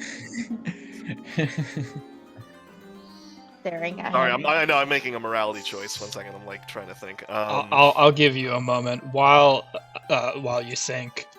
You can see that Paysen's features have softened dramatically. You can see his eyes, cloudy blue eyes, kind of fog up a little bit with tears, and he grabs his cane and he slowly tries to stand up, and it takes him a moment, and he says,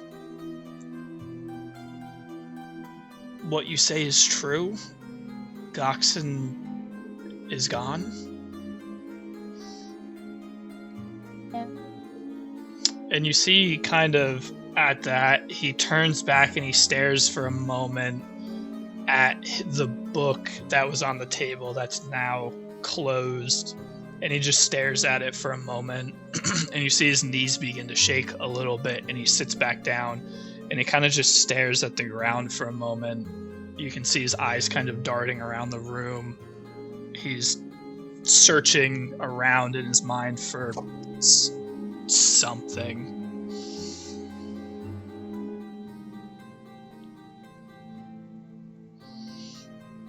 I know, it's really sad. It's awful. I hate that it happened.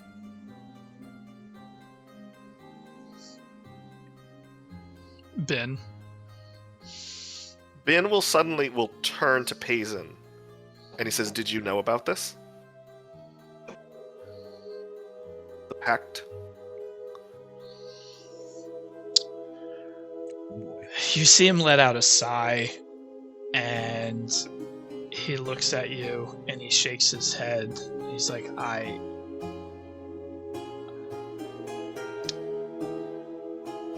I didn't know fully, but anyone that is willing to offer up that power is going to offer it at a cost. And I didn't know the cost would be that extreme, but I knew it was going to be something.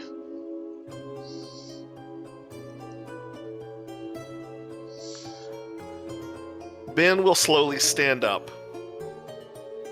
and he's going to take the staff, the Nelfar's staff, and he's going to take the whip, and he's going to plop them on Paisen's desk. And he's just going to slowly start to exit the room. He's not going to acknowledge what Azip told him. And he's just going to turn back to no one in particular.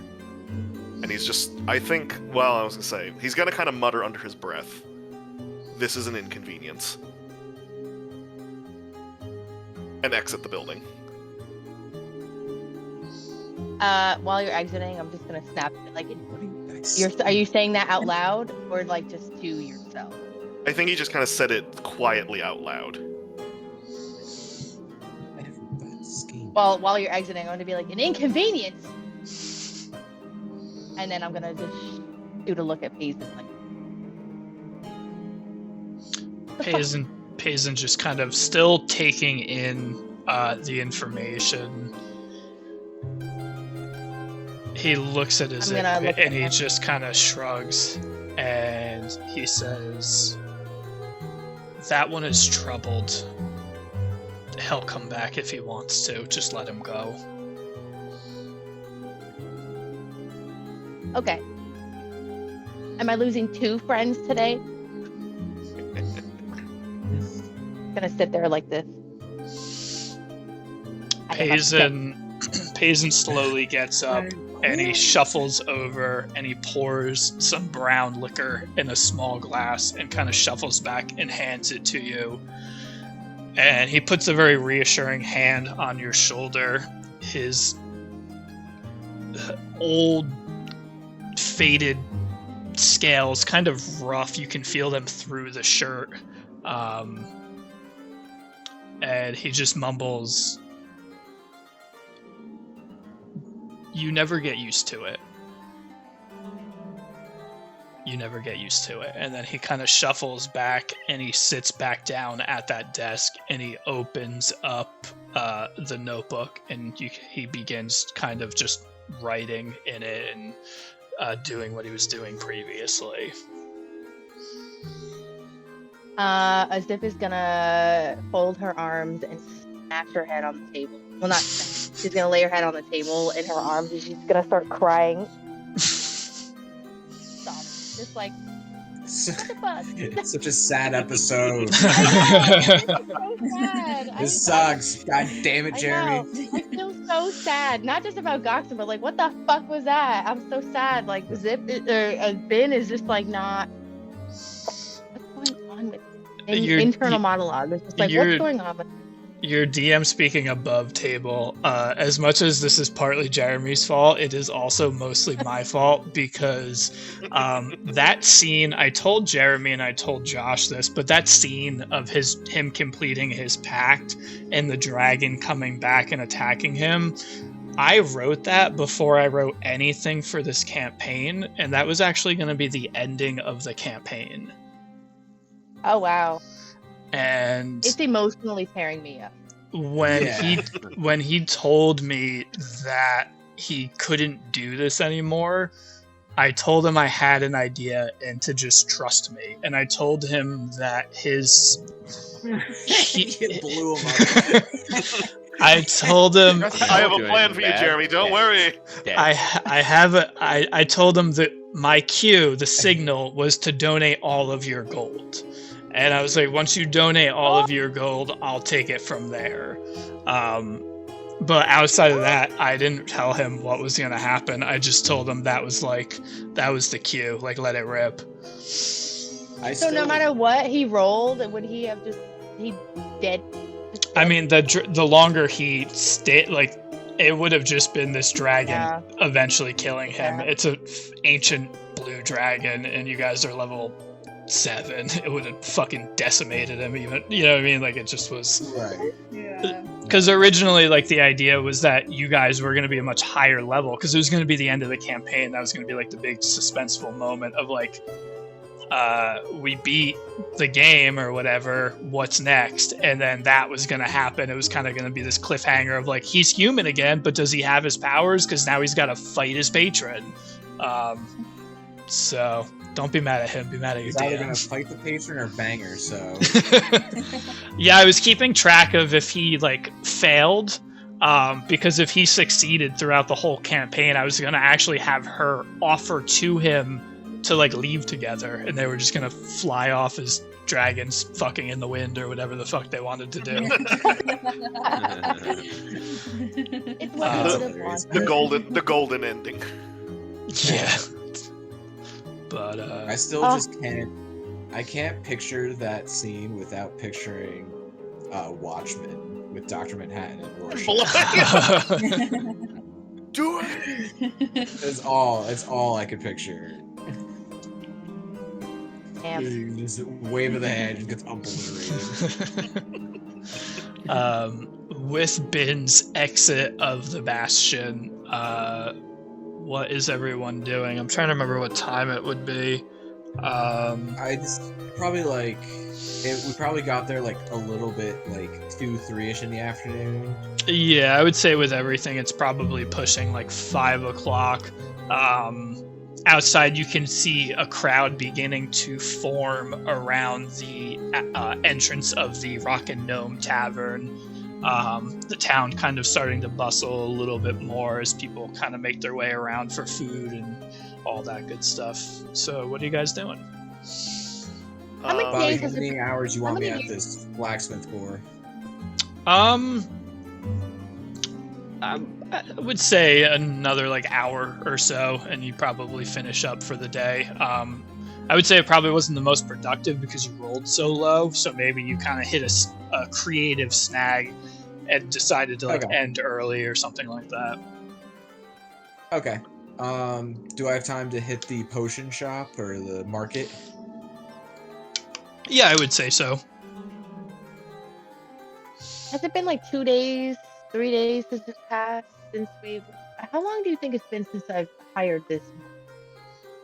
Because I've been taking money out. I took out like 20 gold. Wait, how long since what? 2 days. Since we hired the hirelings. Since we've had the hirelings, I'd say like I took out like 20 gold so far. Yeah, I would say I think, that's fine. Yeah, maybe like, maybe like 3 days. Yeah, I I'll think this is day 3. How much do we have to pay them? We have to pay them? You do have to pay them. It was 10 gold. It was 10 gold a day. What? They're called hirelings. Come on. It costs money to maintain the property. They're basically fucking property managers. Capitalism, baby. Turns here clearly. There's no rooms built in the Bastion for them. Oh wow. That's true. But if we built them rooms, could we? Oh no, that's probably it's like a live-in nanny or something. Is that a Still gotta group pay. fund? Or I hired my own person. So you and a Zip are the only two that hired one. Everybody else is kind of sat out at the moment. Which one did I hire? I hired the You truck, hired right? you hired Q, the orc. I thought. I might I have. think you. No, I don't think. No, I hired the The cleric. cleric. Oh. I thought about The hiring interview. Q, but then that's when I was dealing with the fucking Chlamydia. chlamydia. Oh, Or syphilis. And I Sorry. remember joking. I was ready to hire her on the spot because she's a big orc woman. And then I got that little burning sensation. I was like, oh, let's do this the proper way. Okay, I have my wires crossed. Then I thought you hired her. So okay, so to But retcon I that, can. it doesn't matter. It's entirely up to you. Really, like the biggest thing is that like typically you have the hireling to do things in the Bastion while you're away, like work in your workshop and stuff like that, or like the arcane study. Okay. But so it's up to you, completely. So when you guys approach, you don't see Q. You see the fuck is his name? It was the first one you made. Gold something. Mildred? No, well, Mildred I is definitely there. just made that up. No, Mildred half- Mildred Weisengard, I believe, was the forest gnome, and she's kind of been putzing around in the house cleaning it. She's the one that made the Crumble. stew and stuff like Oh, that. Crumble. Crumble Proud Belly, yes. Yeah. Where did I go? Yeah, I'm subtracting 30. And then I have, I hired Mildred Weisengard. For some reason, I keep wanting to call her Wimbledon for some reason, but Really into with tennis. hazelnut. Yes, her book squirrel. Oh yeah, the squirrel. Sorry. Were you guys doing something? No, go go ahead. for it.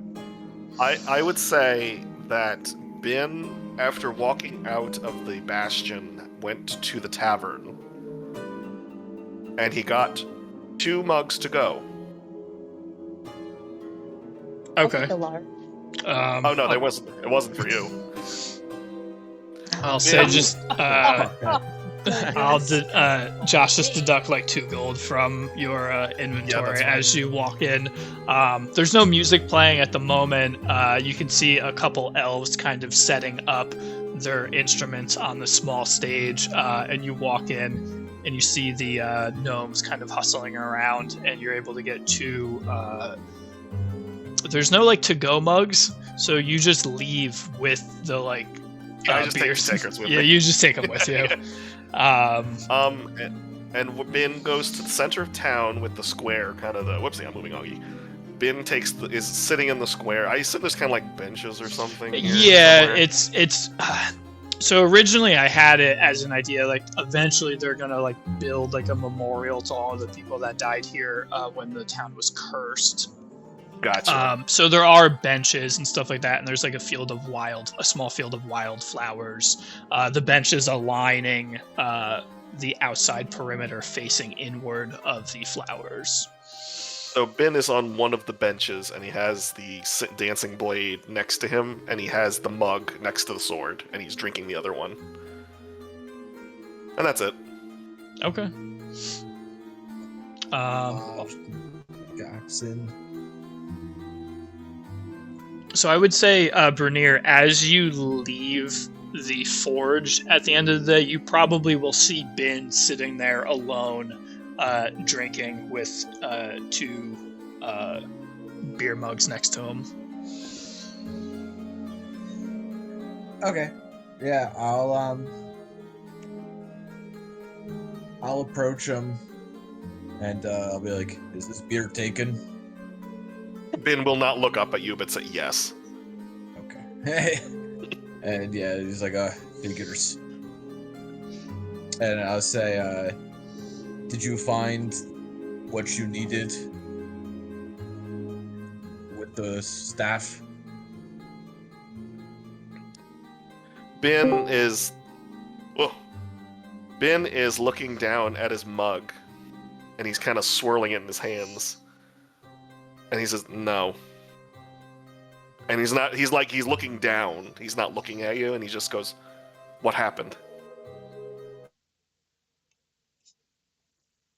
What happened to Goxen, or what happened or what we found at the monastery? Ben throws the mug across the ground. He's like, God, he's hurt. "Yes.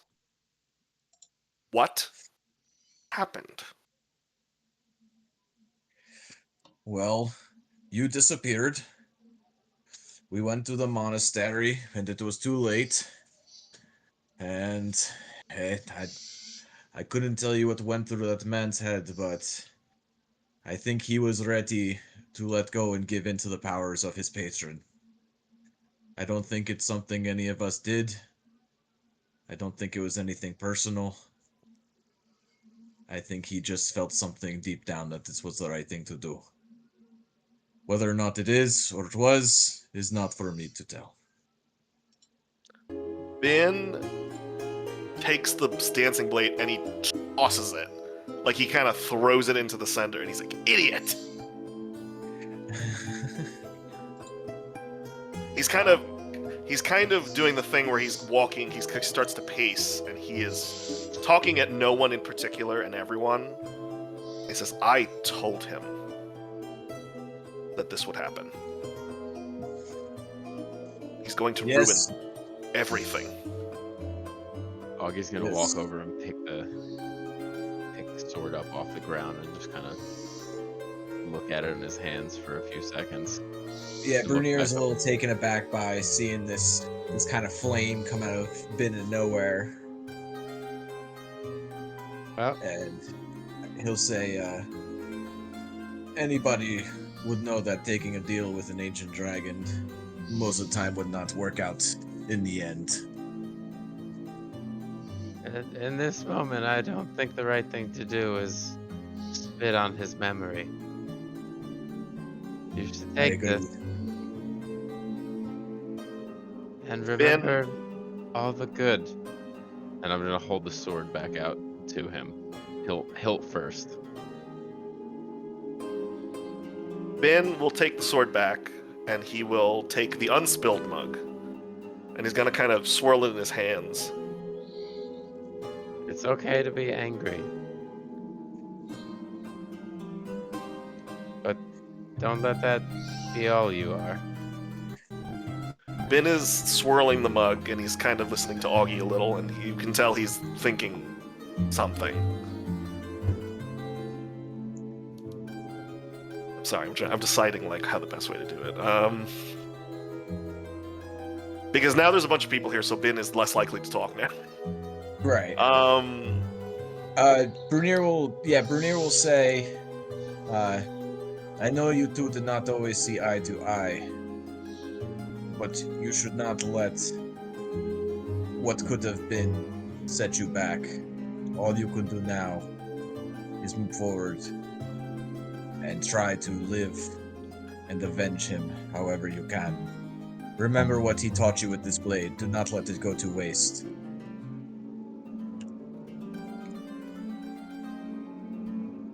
So, quick question for Augie. Does everyone in the party know that you are a cleric? Oh, I definitely. think I introduced myself as one. Yeah. Yes. Yeah, Okay, we've sorry. had to talk about the gods and everything. Gotcha. I wasn't sure if I was still there for that or I had left by that point. No, I think. Well, you were there. It was like right for- before you left, yeah. Okay, gotcha. Yeah. And Ben also, you were is- there for that fight, and I did a lot of big cleric shit in that first fight. Fair enough. Yeah, I would say you would be able to figure out that he was some type of cleric at the very least, just through the battle of him like putting out a lot of various healing spells that you've never even seen before.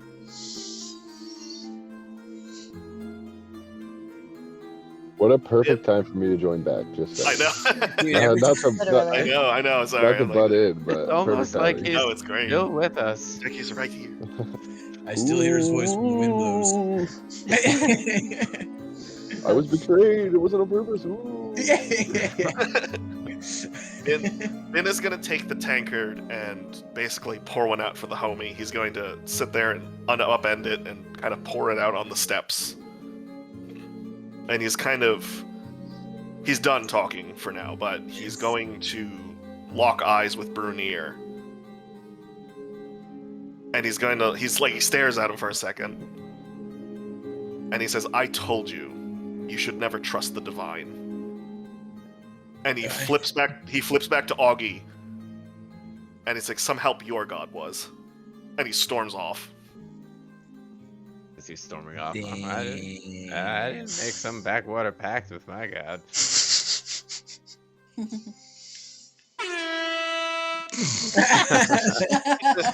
Jesus. I hear it now. It's in the Okay, I grave. need a fucking drink. At that Yeah. moment, you can see Brunier- that a herd of people have kind of funneled their way into the Rock and Gnome Tavern, and you can hear, as if you were outside of a concert, that dum dum dum noise echoing through the walls of the tavern.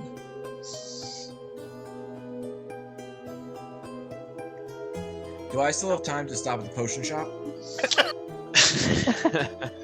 Yeah, I would say as you rush towards the potion shop, you can see that the apothecary is she's beginning to close up, and as you you're run one of those up, people that shows up 5 minutes before Yeah. closing. Yeah, as you It's kind of the middle You son of a down. bitch. I wasn't expecting it. as you run I'll make up, it quick.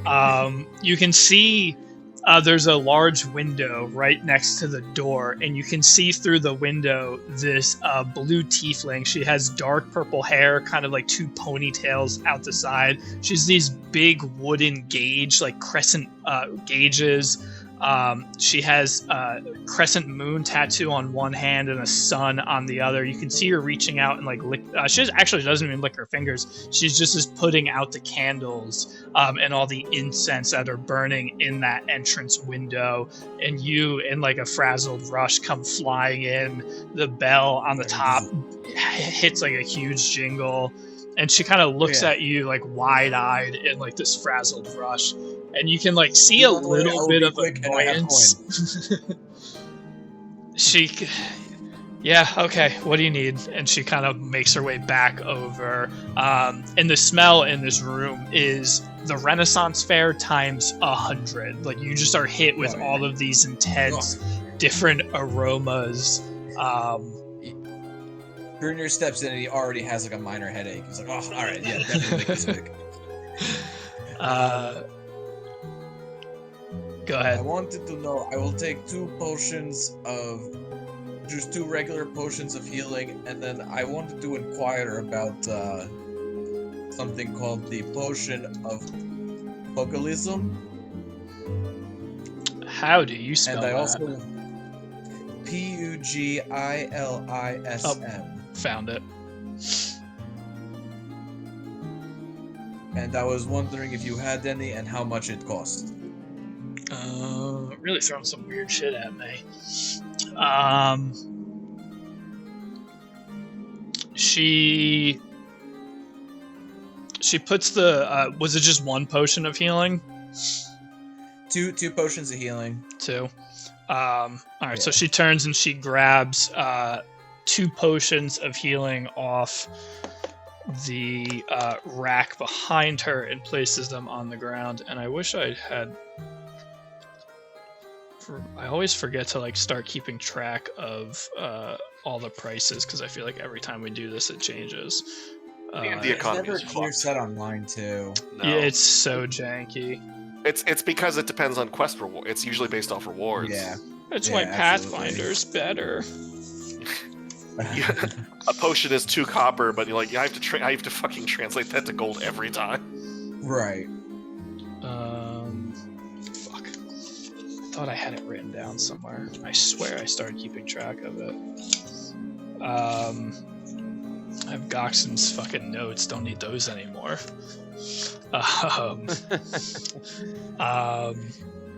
So the God damn it. When these guys are building a new character.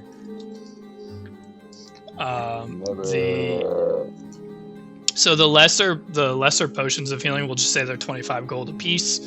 So that'll bring you to 50 total. And then the potion of pugilism.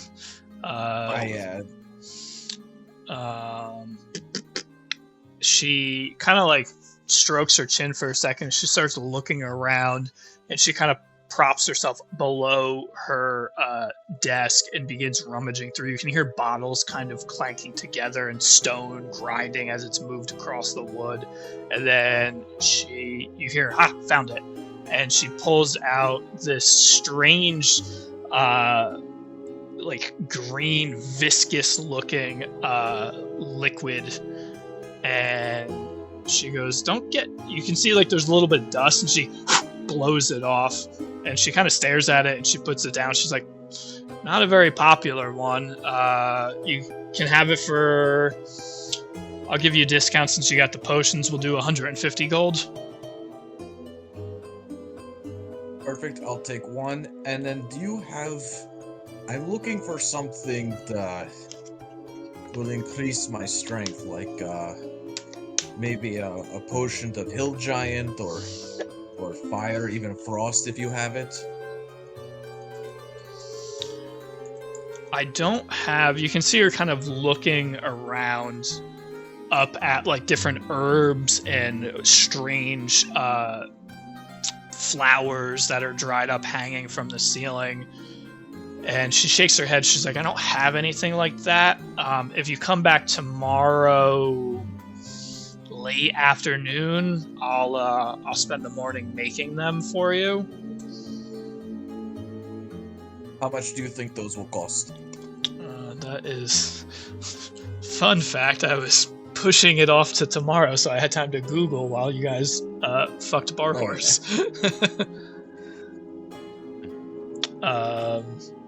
It's all an illusion. It doesn't have to be. You don't have to come up with it right now. No, it's alright. Simple Google call.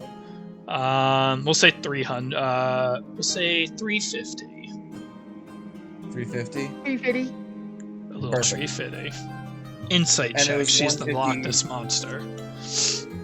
And it was just 150 for the just the pugilism, and then it was another 50 for the 2 potions. Correct. Yeah. Okay, perfect. So I'll deduct the 150 now. I already deducted the 50. But perfect. I will be back tomorrow to pick up the potion. Thank you so much for your time. So you see, like, as you're turning to leave and grabbing your stuff, she kind of like rolls her eyes a little bit, and you see her putting out like a couple more like candles and stuff like that. Can Brunier put out one of the candles as he's walking out? There, saved you 30 seconds. You're welcome. All right, what are you guys doing? The way to go fuck the viewers. Are we gonna go get some angst out at the Rockin' Gnome? I'm gonna go drink my sorrows and flick some hips. So as you guys approach the Rockin' Gnome Tavern, like I said, you can hear this loud thumping through the walls, and the sign that once said Lars and the Wild Hearts now says, oh man, where is it? I gotta find it. It says, for one night only, featuring Jimmy Eat Warg. Warg? Jimmy Eat Warg. I love this band. Woo! And you walk in, and once again, this bar is packed. Tons of different people, races. You see the owner of the club behind the bar now that everything's in full effect, helping serve drinks. And yeah. What number is this? Number 3? Sure. I feel like I need like a key for all of these. Can't remember exactly. Yeah, I have it on my end.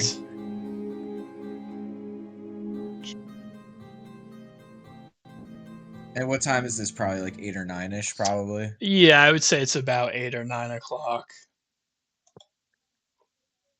Is Ben there?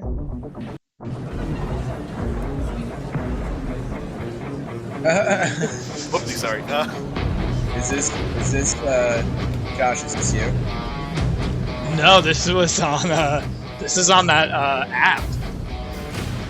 Oh, word. Okay. It's called Demon Guitars. I was like, fuck yeah. That's lovely. It's loud in here. Ben went to the corner. Ben tried to go to the corner, but then everyone came in for the show, so he's like, oh. I will be right back. Ben, You you're at guys the can show? feel free to do whatever you want to do. I just have to pee super bad. Good. I'd say Ben tried to get what was an isolated corner, but there's so many people in there now that it's not anymore, so he's just shoved in the back somewhere. Word. Does Ben I'm have gonna a beard? climb up on Brunier's shoulders and just fucking. Yeah. Brunier. For what? Fucking 5 feet tall. Yeah, Brunier's gonna go into a rage to grow in the crowd. And he's gonna You know. sort of form a pit, but not really, just from growing. Like, Fucking, I'm just elbowing. Awful people who are really Yeah. tall, but you stand in the front of the show. You have to get up. yeah, Yeah. Still Oh with my- a zip on my essentially shoulders. fucking- We I'm saw essentially fucking. elbowing people in the back of their legs, like. Where the hell Yeah. we were seeing like Mumford and Sons, and there were 4 people in front of us doing that. I was like, you son of a bitch. Yeah. I know. I was like, I got Yeah, 4 I- fucking Goliaths in front of me. Sorry. Whew. even in the fantasy world, the struggle is still very real. Oh god. I'll have to I'd look s- back and find Augie, like he's like just like slowly coming in, and I'll just grab his arm. How I was tall is gonna- Augie? How tall is Augie? Augie's only about 5 something. It's also like hunched over, yeah. Oh, Yeah. okay. So I'm He's not like really five- gonna grab his. he's like I'm gonna. 5'2", 5'3", something like that. I would say Zip's like 3'11" or something like that. It's like almost 4 feet tall. I always kind of thought a Zip like had like 4'9". like child proportions almost. Yeah, she's tiny. It's like Yeah, I'd say like 3 probably like feet. 3.5 feet.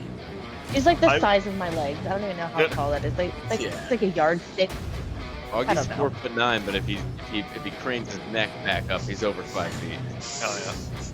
I'd Okay. say Ben is in the corner, but I'd say he's looking at something in his hands. But is A it a Zip, are we beard? kind of just being is reckless in the not. crowd? Like, are we fucking finishing ales and then throwing them into like when No. people just finish their beer bottles and throw them in the crowd? Are we being those Yeah, bastards? I'm fucking. Yeah, Zip's just gonna fucking let loose this evening. Done, Johnny. Augie's gonna grab 2 beers and then go over to Ben in the corner. He's gonna hand him one of the beers. I gather that you don't. You're a man of few words, but it seems like you're angry. DM, can I roll? Oh god, let's see. Sorry, I didn't think about. I said it. Can I attempt to roll a something to hide what is in my hands? Sleight of hand. Sleight of hand. Against my. I don't even know what the hell You is gotta in be your the- hands. You gotta beat a 13. Gotta be a did 13. not- I did not beat God. a 13. Okay. Beat a 13. What's in your hands, Ben? Ben is holding a water skin, like the traditional, like the medieval water skin. And I guess because he just straight up sees it. Yeah. There's a detail in my inventory about this. I guess what Augie sees is I am looking over a water skin that is completely scorched black. And So- I'm looking at it very sadly. So as Augie approaches Ben doesn't see Augie coming up. You can see him looking very somberly down at this water skin that is completely charred. It looks like it's been in some type of fire and was maybe like pulled out and patted out. And the second he sees you, he looks up and Ben, I'm assuming you're like stashing it away real quick. Yes. Okay, you're gonna see like a note of recognition on Augie's face as you put that away. But being the wise old turtle I am, I won't say anything about it. Last time you Pass didn't that say away. anything, the person died. Yeah, he died. Oh man, maybe it was me all along. But no, I'm gonna sidle up to him, and I'm not gonna like look at him. I'm just gonna kind of, as you do at shows, I'm just gonna go shoulder to shoulder with him, kind of hand him a beer, and I'm just gonna look forward at the band. And as I'm doing that, I'll kind of. So, it seems to me like you're angry, and I get it. It's fair to be angry, but you don't blame yourself, do you? I was gonna be an asshole and be like, it's too loud, I don't know what you're saying. What? I was gonna be like, oh, it's too loud, sorry, I can't hear you. Ben is gonna consider your words. He's just kind of... I'd say he's stirring he's not drinking the beer, he's stirring it with his finger. I guess it's kind of hard to drink with a mask on. But what you need to understand is that young man made his own choices. And while we, as friends, can lean on people, you're never responsible for the actions they make in the end. And you can't, absolutely cannot, blame yourself for what happened. And I don't even know if that's what you're angry about, but if it is, just know, it's not your fault.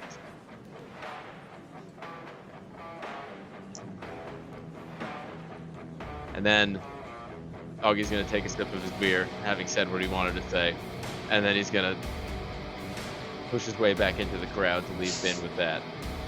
And he's gonna go find a Zip and party. Yeah. So as Augie makes his way through the crowd, slowly getting more and more, like the crowd itself getting more and more drunk, more and more lively as these three elves on stage are performing. And Augie, you'll notice that the gimmick to the Rockin' Gnome Tavern is that they use thaumaturgy to increase the sound of all their instruments, replicating electronic guitars. It's become like kind of a shtick that the owner came up with. So it's Spell magic. Too loud in here. I'm kidding. I'm not doing that. No, that's hilarious. I like that's it. It's like you ever seen that video where it's like metal without distortion? It's like yeah, it just becomes that. It's like a bunch of nerdy kids from the 50s. Yeah. For a brief moment, Augie casts Dispel Magic while he's looking for a Zip. Everything goes quiet, everyone stops, and you just hear, a Zip! A Zip! And then a Zip waves, and then it goes back to... Okay, and then I'll snap my fingers and it'll go back. Where? And while all this is going on... Way in here, and I feel like I abandoned you, so I'm back. Bernier with his thaumaturgy is gonna let out like a thunderous laugh just at the musicians, kind of just like. I just imagine like Guitar Hero where like you're missing the strings. It's like doo, doo, doo. That's so funny. I like it. I'm gonna be dancing, attempting to mock with Augie. Like he's fucking holding his feet, I guess. I'm holding his cane. I'm not moving like a whole lot, but I also can't be moved, so... I imagine that Augie's in his shell, upside down, being slid and like spun like a Beyblade. Crowd surf. Spinning around. Crowd surfing, but everyone's being fucking crushed. Let me show you how I did it in my day. You kids don't know nothing about metal. Can I be like in like the middle of the crowd, kind of like sizing people up? Sure, go for it. Are you looking for someone in particular, or just seeing if anyone wants to? I'm kind of like looking for trouble. Okay. But like fun trouble. Give me give me a perception check. Okay.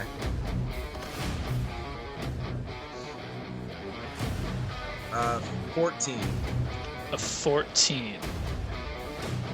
Okay. With a 14, I will say, as you are looking around, kind of a little bit of a chip on your shoulder, you see another dwarf built about the same as you, kind of in the center of this kind of like push pit. And he's pretty muscular, very stout. And you notice that he is kind of... Everyone's pushing each other around, having a good time, but he's kind of that one guy that's taking it a little bit too far, kind of throwing an elbow when people aren't looking. Not quite like full-on like crowd killing, but he's definitely... You caught him sneaking a couple harder than necessary blows to some unexpected people, as everyone is generally having like a good time. I'm gonna walk up to him. I'm gonna chug the rest of my beer, and I'm gonna throw the cup, like I don't even have to hit him. I just want to throw it in his direction, And then with my thaumaturgy, I want to like burp. Like I want to go up to him and I want to burp in his face, like just a loud like thunderous burp in his face. Okay, so Hell you yeah. you chuck the mug. It kind of grazes off his shoulder, just due to his sheer like stockiness. It kind of hits it, and he doesn't move or react, but it pings off and kind of falls to the ground. Somebody like running around kicks it, and it slides into the crowd, disappearing. And as he turns, he doesn't full turn towards you. He kind of just like side eyes you as you walk up, and you're just casting thaumaturgy and just letting this burp rip. Yeah. Um, And it's hot and it's fucking stinky and it's loud. It's a deep guttural burp. Yeah. at this Like loud a Skyrim version of burp. at this loud booming burp, he turns and looks at you, pretty much like eye to eye with you, and you can see he has like pale grayish eyes, a small like light blondish beard. He has short, very faint blonde hair. It's like very thin, and it looks like he's in the process of going bald. And he looks at you, and he says, "You got a problem, punk?" And he kind of, you see him like beginning to like posture up, trying to stand a little bit taller than you, but you guys are very similar in height. Yeah. I'm gonna be like, I'm gonna lean up to him and I'm gonna be like, "Yeah, I'm looking for your mother. She said that she would call me back after last night."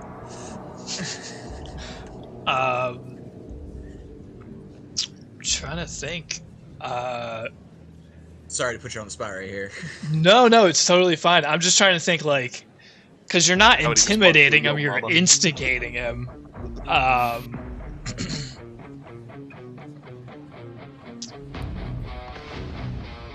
I think he's just gonna step forward, and I think he's just gonna like not shove you, but slam into you as if like it was part of the pit. So I'm gonna roll. I'm not gonna say I'm gonna roll in athletics check to see if he can actually like get. Give me an athletics check.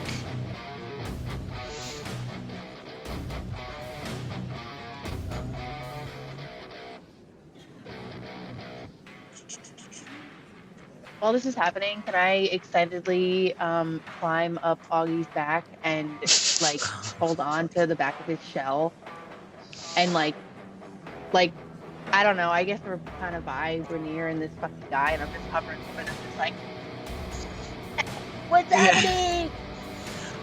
22, Bobby. 22. Well, that beat the shit out of him. So he attempts to slam into you, and you do not move at all. You go absolutely nowhere. All Are you gonna rage? Can I? All right. So like, I am gonna go into a rage, but I don't want to. I don't want to grow. Like, I don't want to go like full giant size.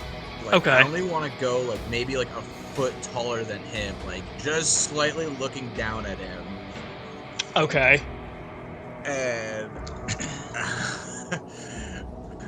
I'm just gonna I'm gonna giggle, and I'm gonna be like, "Ha, that tickled," and then I'm gonna teep kick him right in the gut. Right. I'll say that's. Attack. Yeah, I was gonna say I'd say roll an attack. And I'm doing it recklessly. 13. A 13 hits.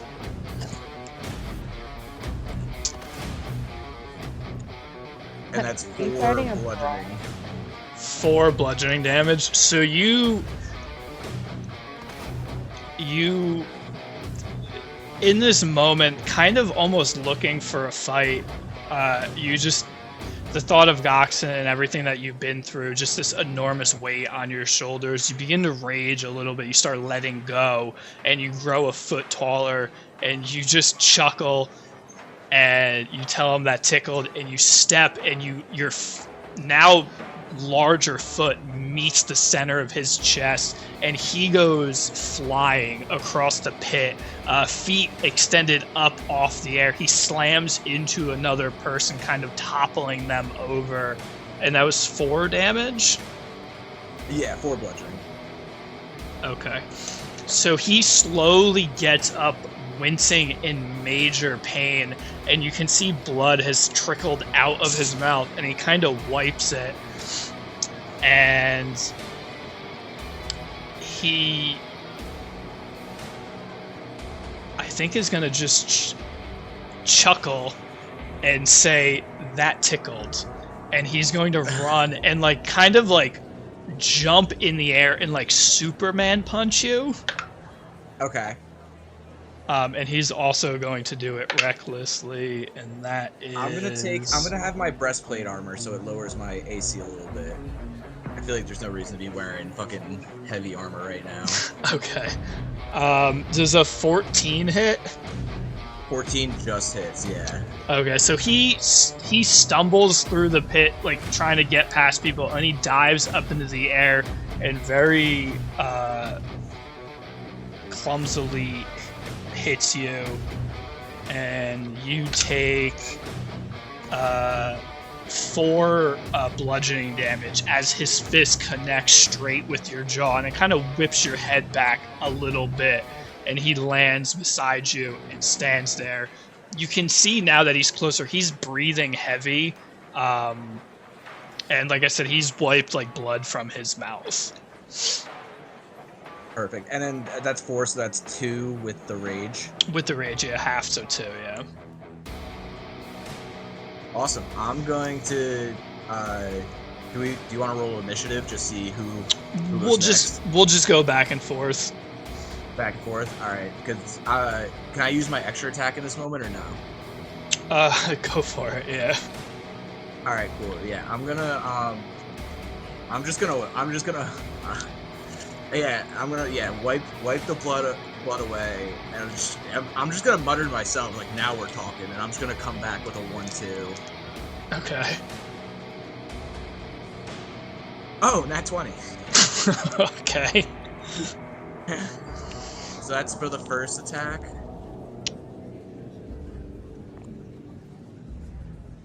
And then a 23 on the second attack. So that will be... So with the nat 20, that's 8. So 12 damage altogether from the 1-2. Okay. That's from both of them? Yeah, that's from both attacks. Okay, how do you want to do this? Oh my god, you're gonna fucking kill somebody in the club right now? Yeah. No, I guess just like wipe the blood away and then just like kind of laugh to myself and then just be like, now we're talking, and then just come back with that 1-2. Just second right hand, right on the money. I would assume just knocks him out cold.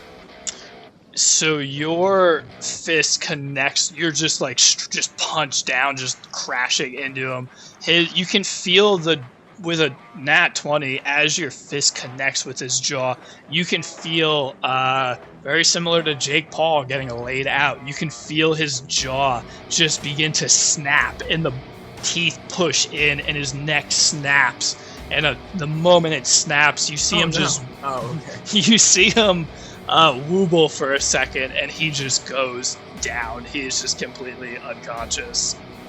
Nice. And then, celebration, just battle cry. I'm just gonna yell in the middle of the crowd with the thaumaturgy, and I'm gonna have like some thunder rumble above me. So you let out, and then go ahead. Oh no, go ahead. You can go ahead. And then honestly, after that, I'm just gonna like pick him up and then like, you know how like I'm gonna kind of try and like crowd surf to the front where like security is, like. Okay. Like, he's had too much to drink. Get them some water. So as you lay him out and let out this thundering sound, it meets the volume of the music playing, and there is the entire tavern doesn't see what happens, but the people in the immediate vicinity do. And you can see their eyes go wide.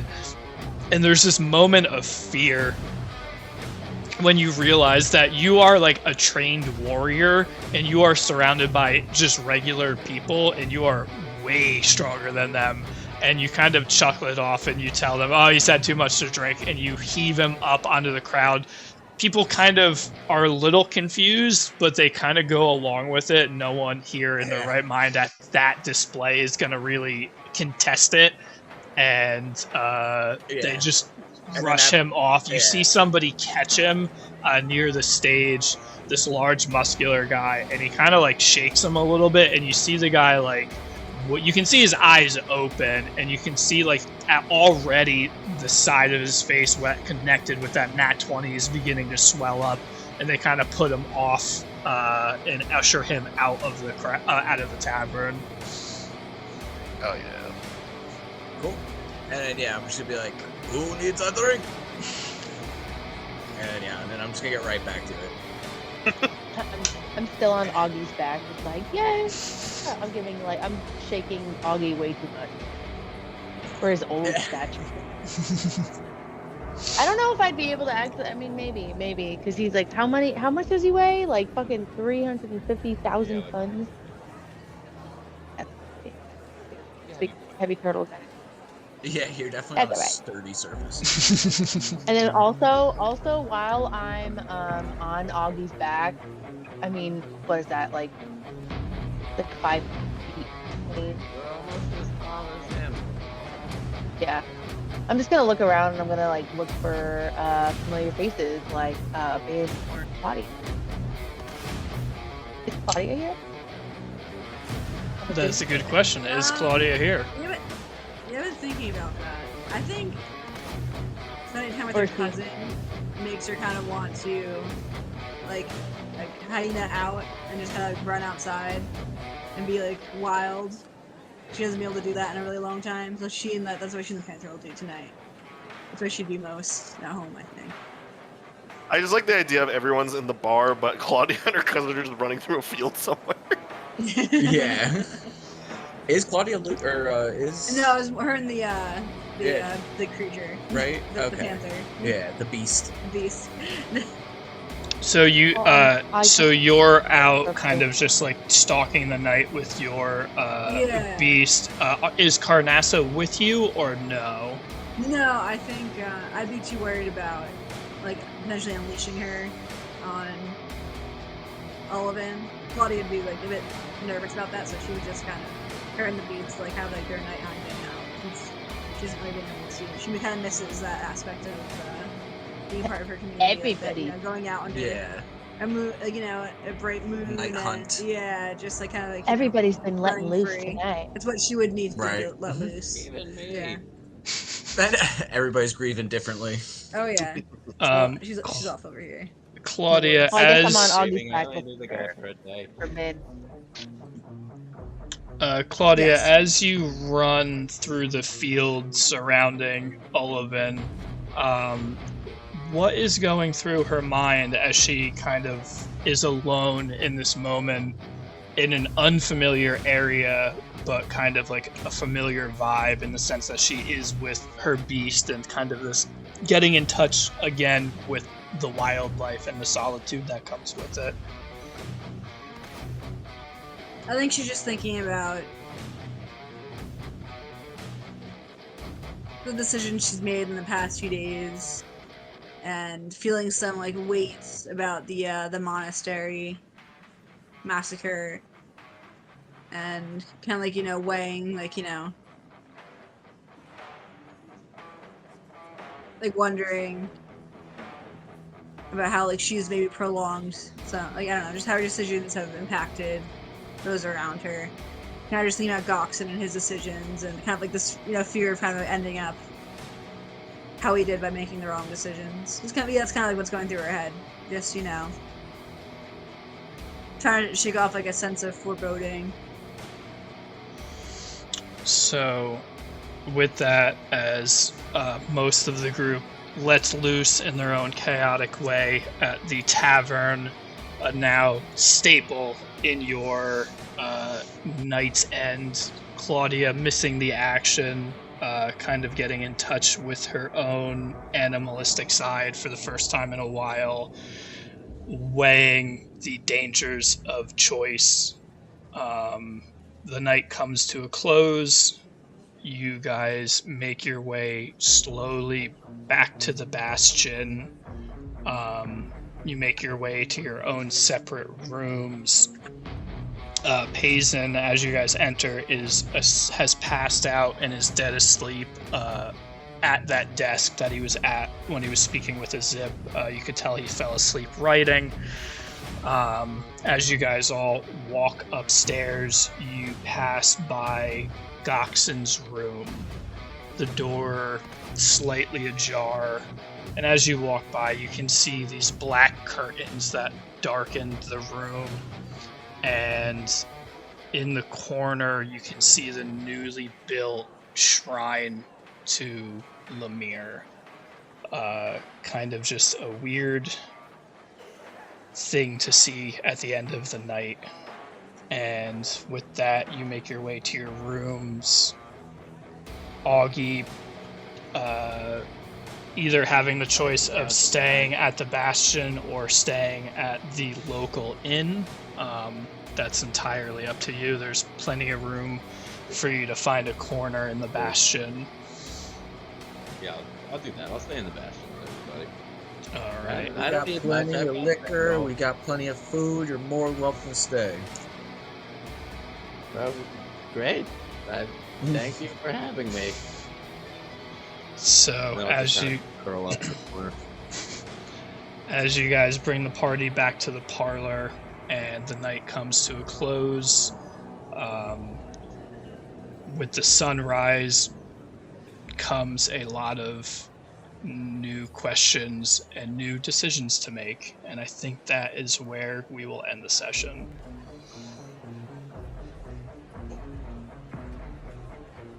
Okay. Yeah, I need to squeeze in some combat. Very fair. Yeah.